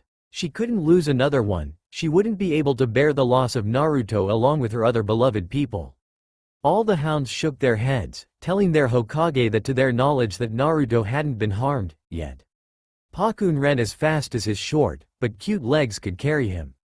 He didn't know what was going on, but he knew that something bad was going on.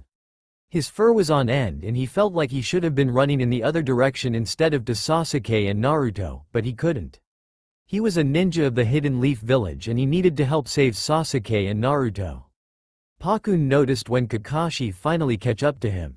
Oh, there you are. Kakashi looked at his hound, wondering how much farther they were to Sasuke and Naruto as he ran up and beside Pakun. You sure it's this way? Kakashi asked. He knew it was going to be back when they got there.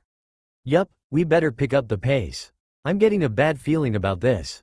Kakashi looked at Pakun.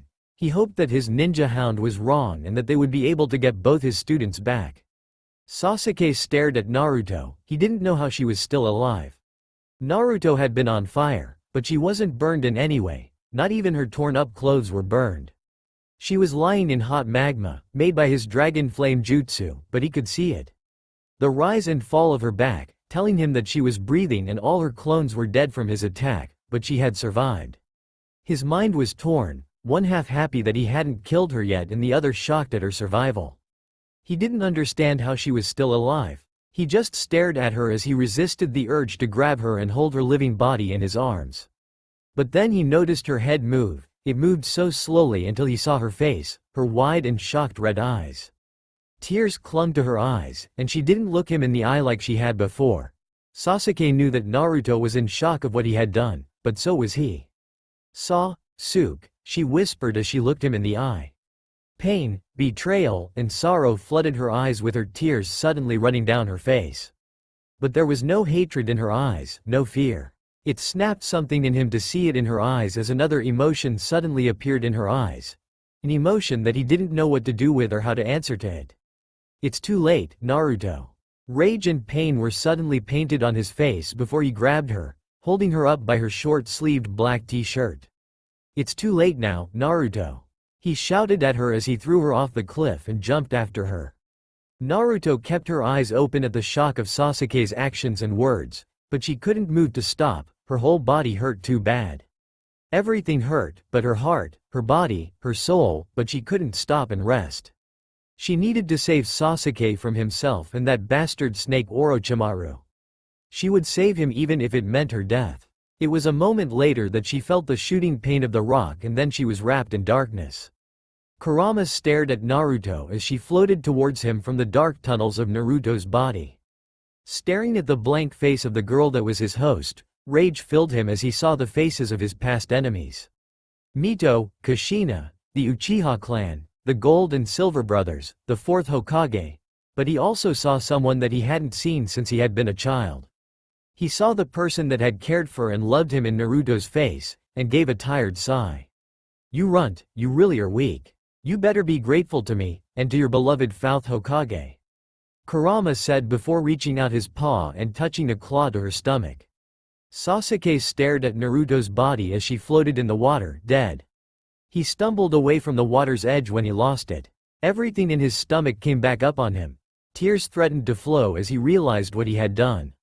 When his stomach was empty and he got the urge to cry out over Naruto's death, Sasuke just stared at the rocks under him.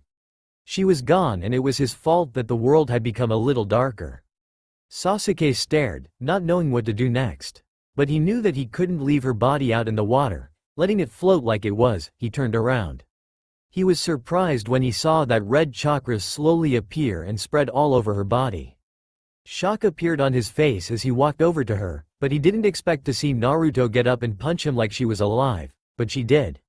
Naruto tried to breathe. Her body felt cold and the red chakra that was spread over her body wasn't helping.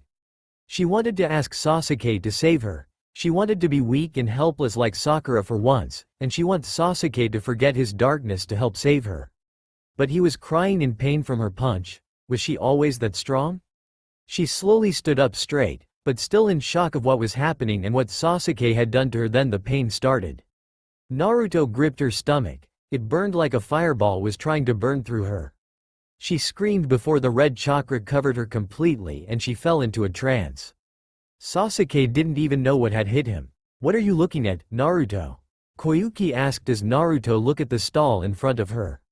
The stall held magatama necklaces, bracelets, and anklets, all different colors and all shined like jewels.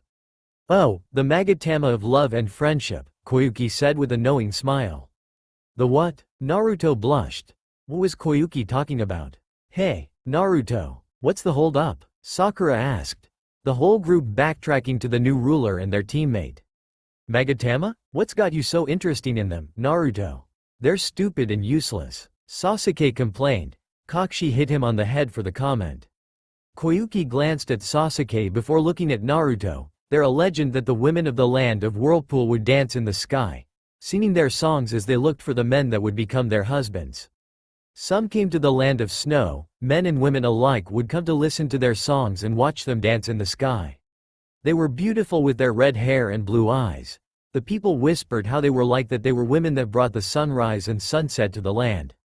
All but one danced. Her name Eiko, and she was too shy to dance because of the words of the other maidens. They were worried that all the men would fall in love with her beauty and dancing, that even if they landed in front of their fated person, they would not take her to wife because of Eiko. So they told her that her dancing looked stupid and would beat her when she tried. Sakura listened with tears in her eyes, thinking of herself in her fight against the other girls for Sasuke's love. Sasuke looked at Naruto, thinking that Eiko must have looked a little like Naruto if she was such a beauty. He quietly growled at the thought of how the guys in their class at the academy started drooling at the sight of her and tried asking her out. Sasuke frowned at the growl that he had let out. Kakashi smiled under his mask, happy about a certain someone's thoughts being so see-through. All but one ignored Eiko. It was a young ninja named Haru. He saw her and thought her beautiful like the other women. He walked over to her. Why aren't you dancing? Don't you want to get married like the others? Eiko didn't answer, she simply walked away from him timidly. Haru watched her walk away when he noticed something on the ground. It was a gold bracelet with a magatama that was Eiko's eye color. Haru was quick to grab it up and ran to return it to her. Kakashi watched Naruto carefully, wondering if she even knew she was staring at the magatama so forcefully as she listened to the legend. He wondered if she had any idea of how it was connected to her. Eiko was surprised when Haru had come after her and gave back her magatama bracelet. "Why?" she asked in a whisper, to which he replied with a warm smile, "Because you would be sad, right? We can't have that." She looked at him in shock before giving him the bracelet.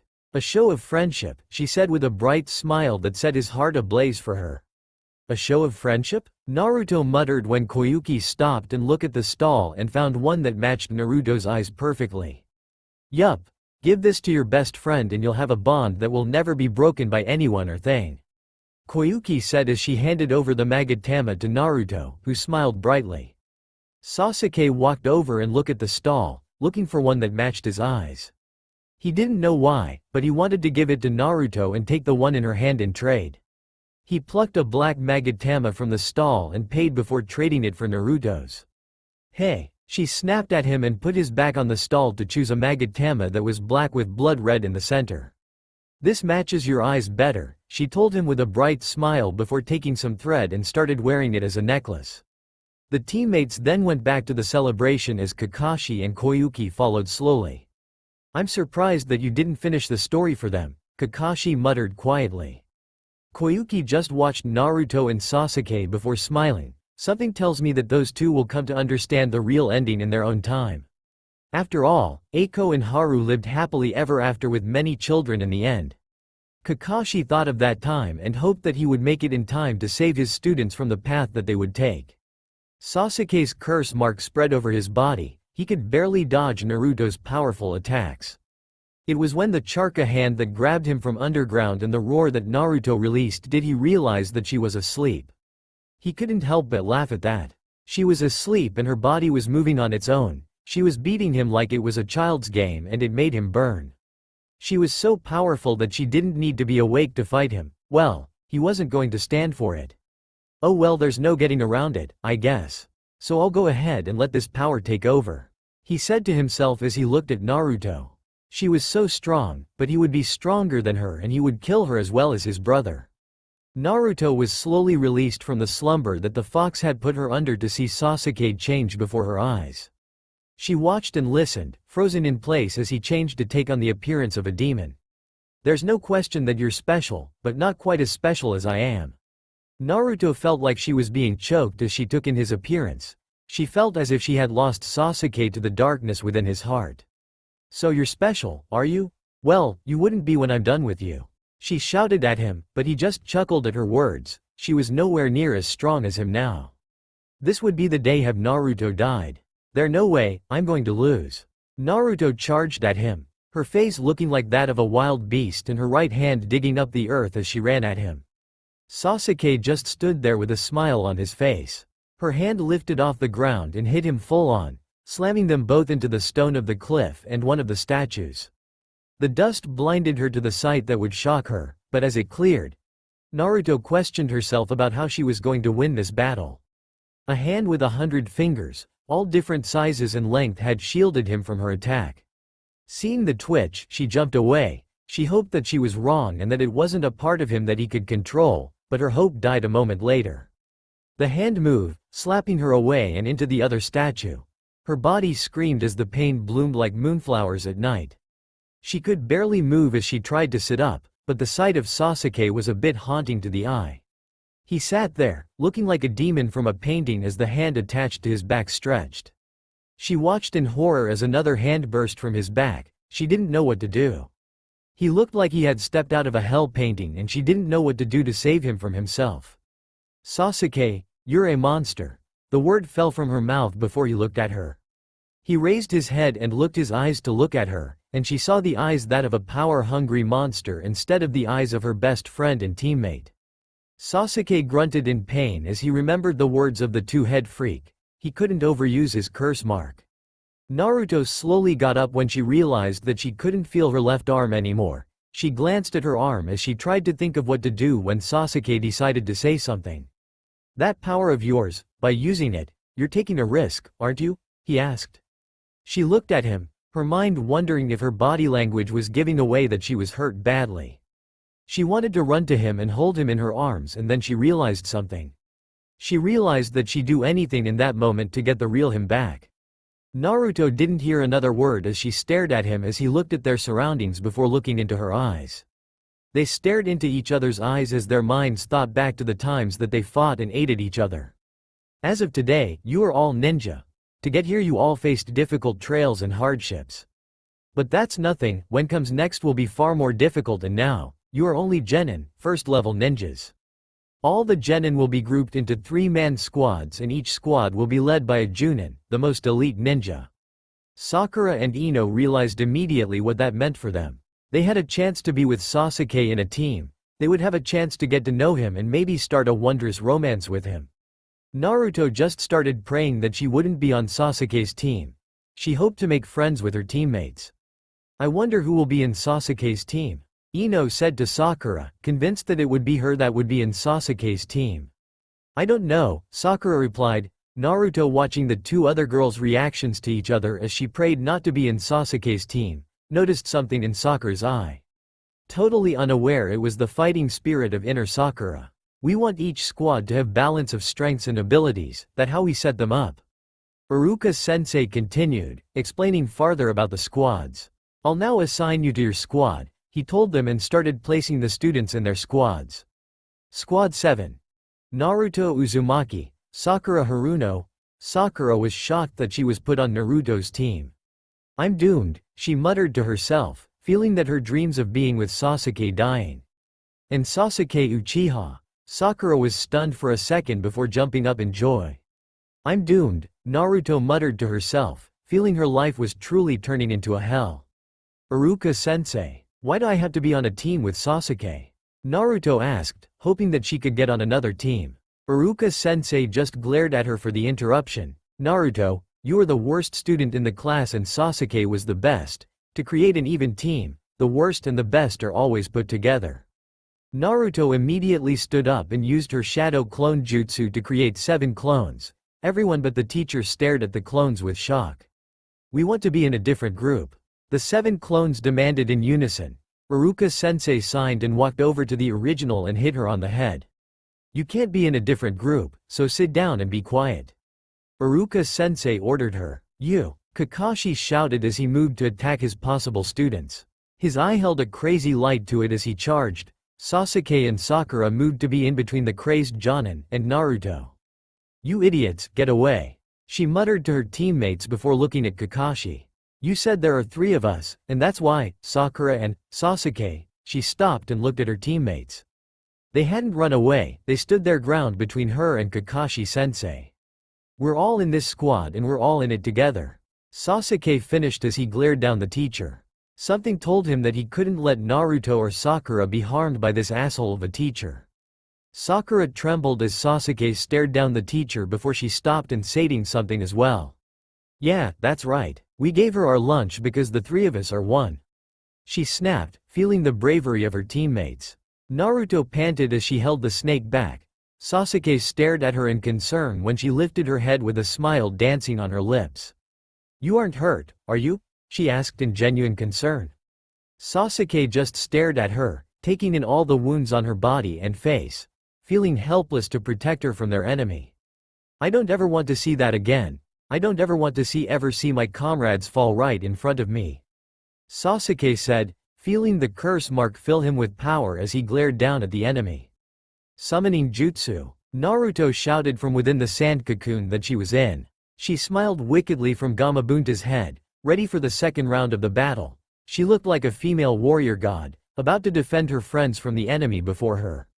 "I swear I'll protect my friends and comrades of the leaf," she said as her eyes pieced through the raccoon dog to the slumbering Gaara within it. They stared into each other's eyes. Blue stared into black and black stared into blue as both raged with the desire to battle the other. "What's so funny?" Sasuke asked with that smirk of his that caused her to smile at him.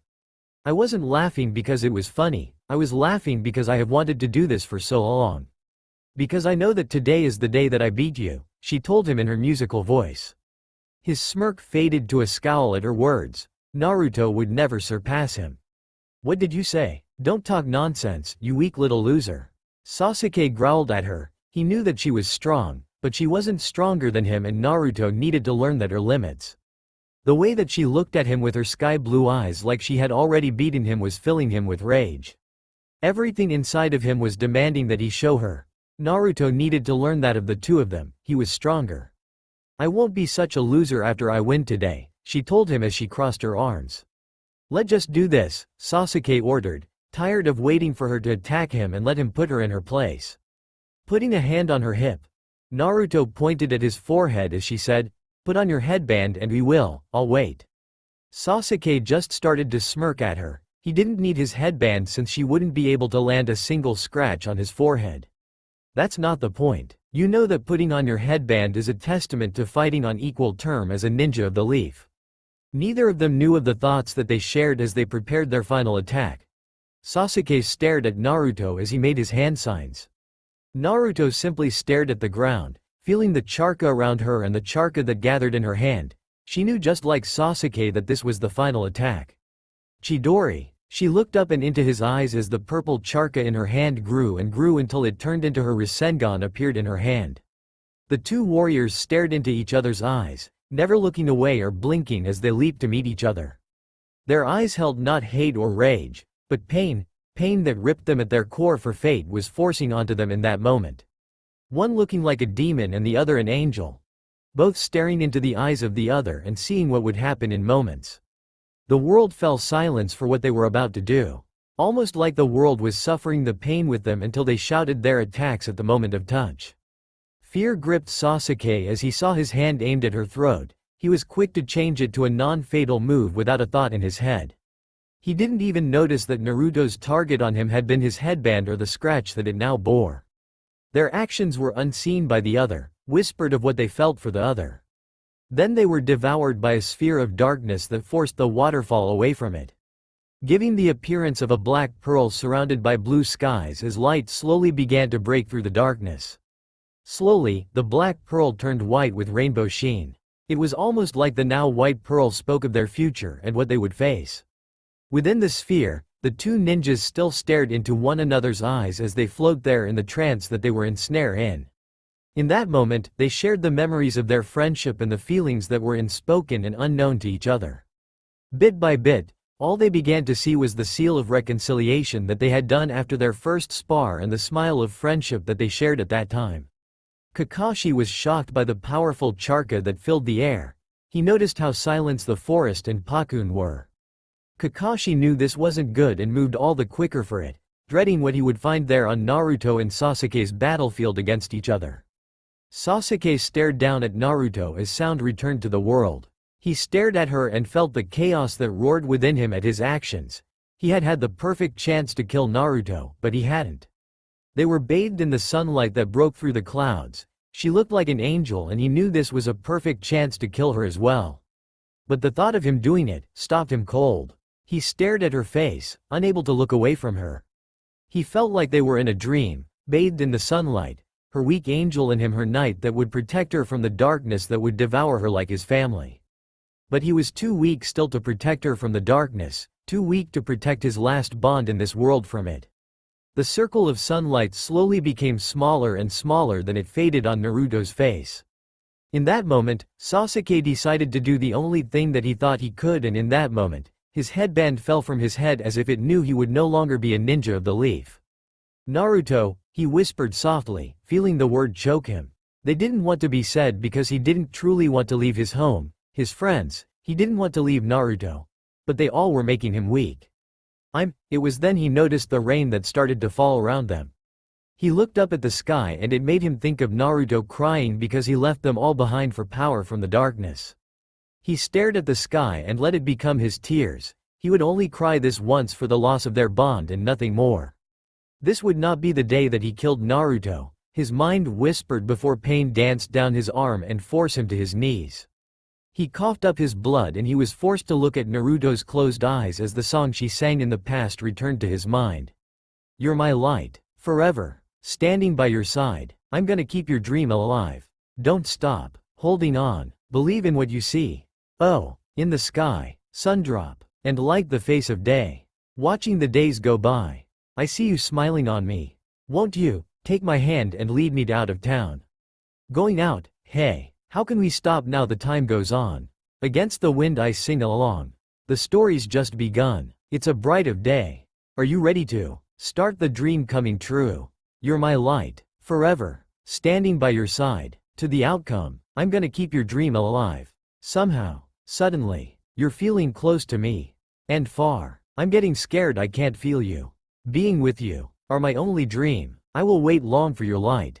Over the days. And over the nights. I will keep your dream alive. He wished that she could keep his dream alive and help him with it, but it was impossible and fear were fangs in his heart at the thought of her fighting his brother with him. She would be his weakness in that moment and his brother would kill her without a second thought. He stared at her and the song played in his head with the thought of his brother killing her. It was only when he moved to leave did he see his magatama around her neck, that released him from the thought of his brother killing her. He moved to the side and kissed her, hoping she would continue to carry his magatama around her neck as he would continue to carry hers on his person. Naruto awaked to a hospital room and the feeling of bandages on her skin. She slowly sat up and saw Sasuke's headband on her nightstand. Without a second thought, she took it into her hand and put it in her lap. She stared at it, her thoughts lost to the memories of the battle and how she failed everyone. She had failed her village, her friends, Sakura and herself, but most of all, she had failed Sasuke. She heard the door and turned her head to see Shikamaru enter. He looked into her eyes and was shocked to see them looking so dead. Where was the light? He moved to lean against the wall as he tried to think of why her eyes looked dead. Well, you're awake now, are you? He asked with a smile and got one in return, but still her eyes were dead. The only thing that he could come out with was Sasuke. It was no secret to him that the two of them were in love with each other and Shikamaru wouldn't be surprised if it was destroying her to have lost him this way. Sakura walked to Naruto's room, hoping that Sasuke would be there when she heard Naruto talking with Shikamaru. I see, well, at least everyone is okay. That's good, Naruto said softly. Her voice seemed so dead to Sakura and she wondered what was wrong with her teammate. But she didn't imagine it was going to be as horrible as it was. So Sasuke? Shikamaru muttered as he watched Naruto. Yeah, he's gone. At those two words, everything in Sakura's mind fell silent to the screaming and crying of the inner Sakura. Until Lady Tsunade came and they walked in. Sakura was quick to put on a fake happy smile on her face. She had gotten part of her wish and that was good. Naruto looked at Sakura with unease. She could see that the happy smile on her face was fake and that Sakura was screaming inside herself. But it was better than the look that she gave him when she noticed that he knew. Her own name was like a dagger with how Sakura said it had tears threatening to come spill from her tears. She looked away from Sakura, too ashamed that she failed.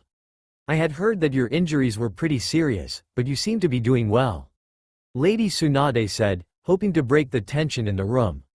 Naruto stared down at Sasuke's headband, wanting it to give her strength for what she was about to say. I'm sorry, Sakura. Naruto whispered softly, her musical voice sounded so broken.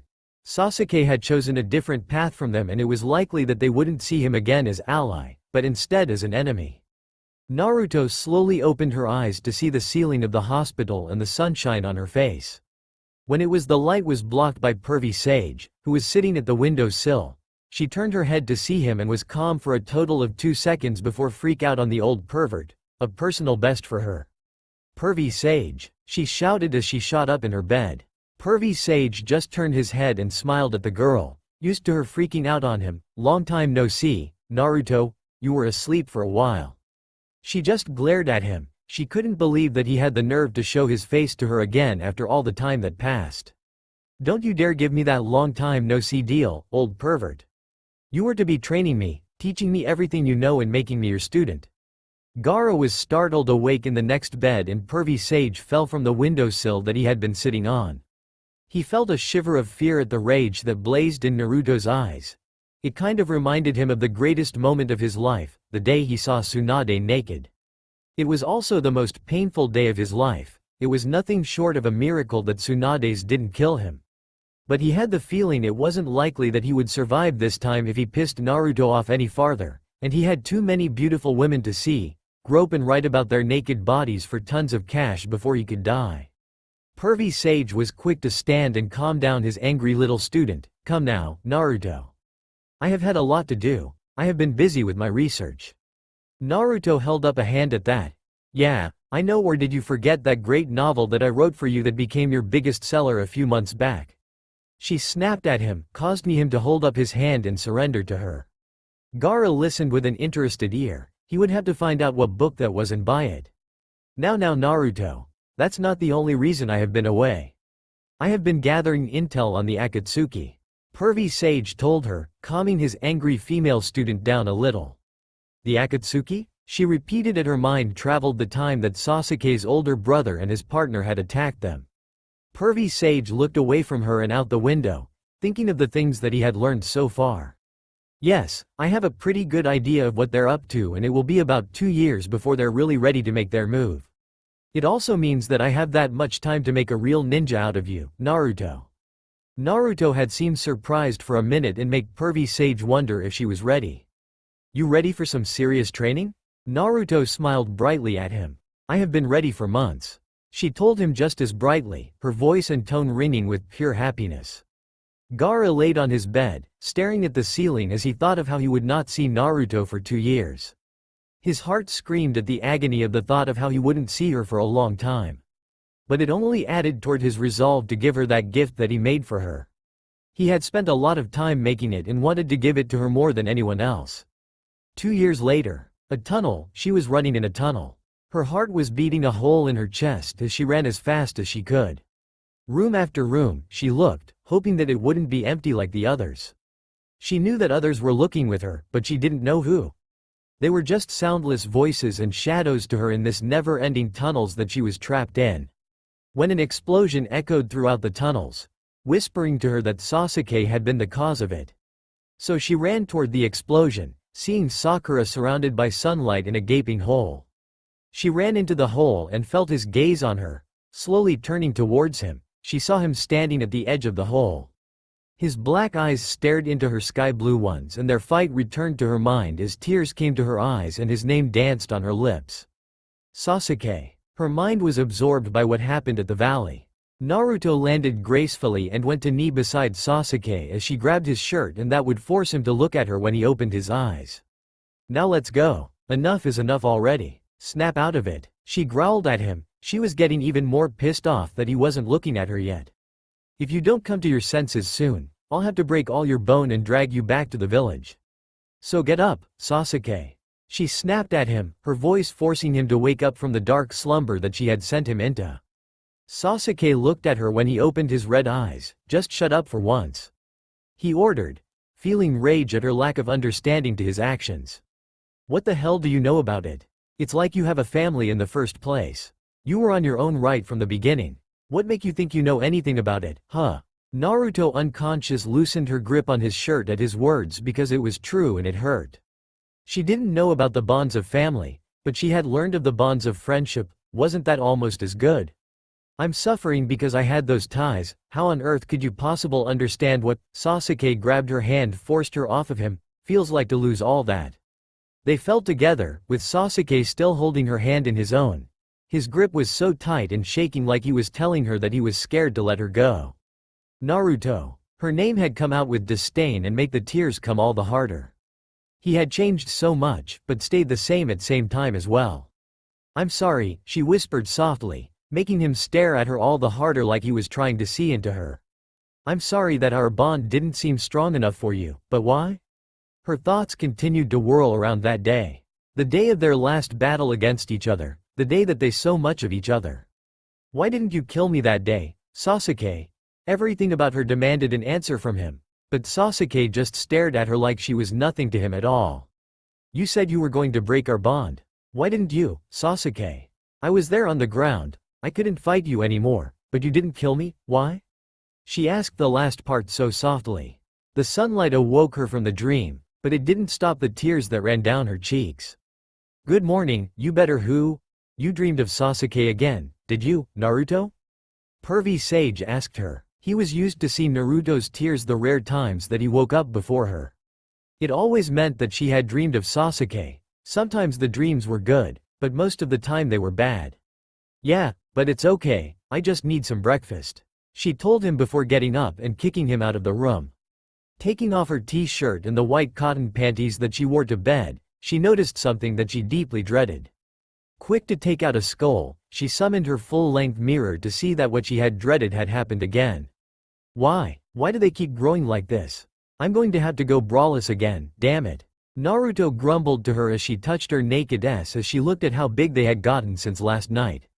The first's necklace was totally trapped between her ass and was a little uncomfortable, forcing her to stick her hand in between them to get it out. With a sigh, she stopped touching her ass and went to pick out her clothes for the day. Looking over her panties, she decided the black low-rise thong in delicate lace would be nice since she couldn't wear the cute black strapless bra made of lace because of her outgrowing the bra, again. Then she was quick to change into black leather pants, a black bustier top with orange stripes with long sleeved, but leaving her shoulders bare and showed off her stomach before putting on her long open orange vest and the finishing touches of putting on her headband on her forehead before putting Sasuke's on her right leg. Naruto smiled at the result in front of her. She looked good in her ninja outfit and with her choker of Sasuke's Magatama on her neck. She was ready to go home and ready for the missions that she would face to bring Sasuke back to her. "Mommy, Daddy, wake up," two little voices sang in perfect unison to each other. Sasuke opened his eyes slowly to see little versions of himself and Naruto smiled at him. A heavily pregnant Naruto slept peacefully in his arms, moved one of his arms to brush the bangs off her face. The move caused Naruto to wake up and look at him with those sky-blue eyes of hers with such happiness in them. With a brilliant smile, she kissed him so sweetly and with such hunger for him. "Morning, Sasuke." He stared at her for a moment before putting his hand on her swollen stomach, feeling a kick from the child inside before Naruto pulled away to get up. "Come on you two, I'll have your breakfast made in no time and I made something special for your bento today," Naruto said as she took the hands of the two children and led them out of the room. He watched Naruto and the children leave the bedroom before looking at his surroundings. Pictures hung all over the walls, some of their friends, but most were of him, Naruto and their two children. Sasuke stared at the picture of Naruto and him with a single bundle in their arms. He looked very proud and happy, a small, but tender smile on his lips as he looked at the pink bundle in his arms. Naruto looked so tired, but she smiled like it was the greatest day of her life and held the blue bundle in her arms protectively. He was absorbed by the pictures, seeing one beside the picture of the little family to see one of the two little children as babies beside each other, asleep with words on the frame saying, "First day home." Then there all the pictures of two children growing up bit by bit. Sasuke had been so absorbed that he had been a little surprised when two arms wrapped around him and a pregnant belly pressed against his back.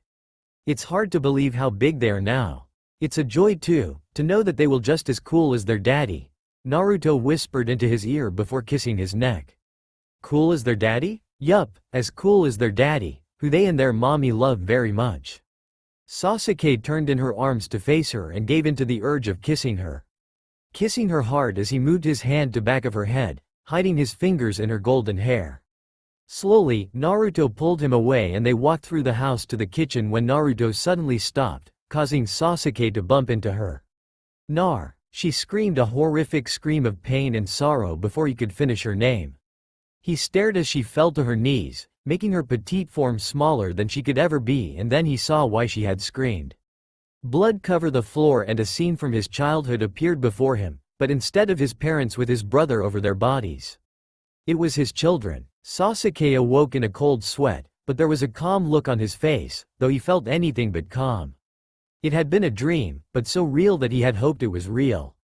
But it hadn't been real and Naruto didn't have to go through that hell like he had in the dream and in his childhood. Lying in his bed, he simply breathed in and out before he got up and went to train. He pushed the dream down in a corner of his mind. It was a dream of a brighter future than he would ever have. He would never have the children in the dream. He would never kiss Naruto again or see her pregnant with his child. He would never allow it since he walked on the path of darkness and revenge. He would rain retribution down on his older brother, not just for the loss of their clan and family, but for the loss of his brighter future. She was home, she was home. Naruto soared through the air like a bird. Her steps on the roofs of the buildings were so familiar and light that she didn't even feel them.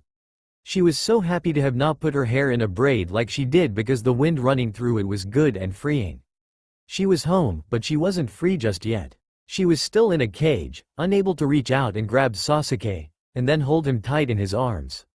With a smile, she landed beside Sakura, surprising her old teammate and the young ninjas not far off. "Who are you?" Sakura screamed, shocked by the sudden appearance of the stunning beauty beside her.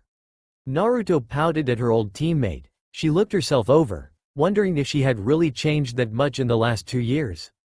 "Sakura, it's me, Naruto." Sakura was totally shocked that the supermodel beauty before her was Naruto. Naruto had been pretty 2 years ago, but now she would steal the heart of every man that looked at her. But more importantly, how had her S grown so big in only 2 years? "You look so different though, what happened to you?" Naruto looked herself over, before looking at Sakura. "I haven't changed that much," Naruto muttered when she noticed Konohamaru and his teammates, Udon and Moegi. "Hey, Konohamaru." She greeted with a smile before she noticed the confused looks on his and his teammates' faces. "Who are you, pretty lady? How did you get to be so pretty?" Moegi asked, wondering how she could be like the beautiful ninja before her. Konohamaru and Udon just drooled at the sight of Naruto. "I'm Naruto, Moegi, and I don't know, eating ramen I guess." "What do you think, pervy sage? Any idea how I got so pretty?" Pervy sage sighed at Naruto's stupidity. She was beautiful all right, but still really dense. But then you couldn't blame her since she didn't know her roots in the Uzumaki clan and how all the women were divine maidens born into mortal flesh, as some men liked to say when the clan had still been around. "It's in your blood, Naruto, and that's all I'll say about it." "My blood?" she muttered, wondering what he meant by that. "So Naruto, I see you have changed a lot in the last 2 years. Do you think I have as well?" Sakura asked. Her S haven't grown that much in the last 2 years, but she was a lot prettier than she was before. "Nope, you haven't changed a bit, and you're still flat as a board." Naruto didn't even realize the pain she had brought upon herself until the first punch to the stomach, sending her through a building. Konohamaru and his teammates ran to pervy sage in fear of Sakura's anger. "God help us, Tsunade has raised a Tsunade Jr. out of Sakura." "Jiraiya, good to have you home, but where is Naruto?" Lady Tsunade asked, seeing pervy sage, Sakura and a stunning young woman that put her teenage form to shame. Naruto stared at Lady Tsunade in disbelief. She had not changed that much. Okay, it was true that her S were a lot bigger than they were 2 years ago and that her hips and ass were perfect, but come on. She still looked like herself. "Tsunade, this is Naruto," pervy sage said calmly as he pointed at Naruto. Both Lady Tsunade and Shizune looked in shock at the beauty that Naruto had become in the last 2 years away. "I can't believe that you couldn't recognize me. I haven't changed that much in the last 2 years," Naruto said with a big pout on her face, making both Lady Tsunade and Shizune laugh. "But you have, Naruto. Before you were a pretty tomboy, and now you look like a magnificent kunoichi of the village hidden in the leaves," Lady Tsunade said after she stopped laughing. "She may look that way, but she's still that stupid tomboy on the inside," Sakura was quick to explain. "We thought as much," Shizune said happily as Naruto turned suddenly crying eyes on her old teammate. "Why, Sakura, why?" Because it's true, she was totally unaffected by the tears. Naruto hadn't changed a bit and it made Sakura a little happy to know that. "Anyway, it's good to have you both back. Your training proved to be fruitful, I hope?" Lady Tsunade said. Naruto looked away from her horrible old teammate and smiled brightly at the old woman. "You think we would come back without producing any results?" "Mission complete, Grandma. That's good, show me what you got, little girl," Lady Tsunade ordered with a smile. Naruto looked at her a little surprised. It was odd that Lady Tsunade wanted to see the results in that moment. Instead, she had just gotten home after 2 years of traveling. "You mean right now?" Naruto wanted to know if she was going to kick ass right that moment or sometime later. Instead, she didn't really mind going into a fight. "I have someone special in mind for you to fight. I have kept him off mission the last few days so he would be ready for you." Cool, I'm game to kick ass. The smile on Naruto's face spoke of her readiness for some battle. A knock on the door came before Lady Tsunade could tell Naruto who she would be fighting against. Naruto smiled ever brighter when she saw Shikamaru and Gaara's sister, Temari, walk in, but it didn't last for long. Who are you? Shikamaru asking, reminding Naruto of what happened 3 years ago when they had become genin. I'm Naruto. She snapped at him, shocking both Shikamaru and Temari, who then noticed the bracelet with an hourglass of sapphire dust. Temari knew that the woman was Naruto without a doubt since Gaara had made that just for Naruto. But it was still hard to believe that the pretty little tomboy that her little brother was in love with was the gorgeous woman in front of her. Naruto? Oh wow, you have changed a lot in the last 2 years. Shikamaru greeted with a smile. Her body has, but she's as annoying as ever and just as dense, Sakura corrected, making Naruto once again turn to her with tears in her eyes. Yeah, I thought as much. Shikamaru laughed with a great smile on his face.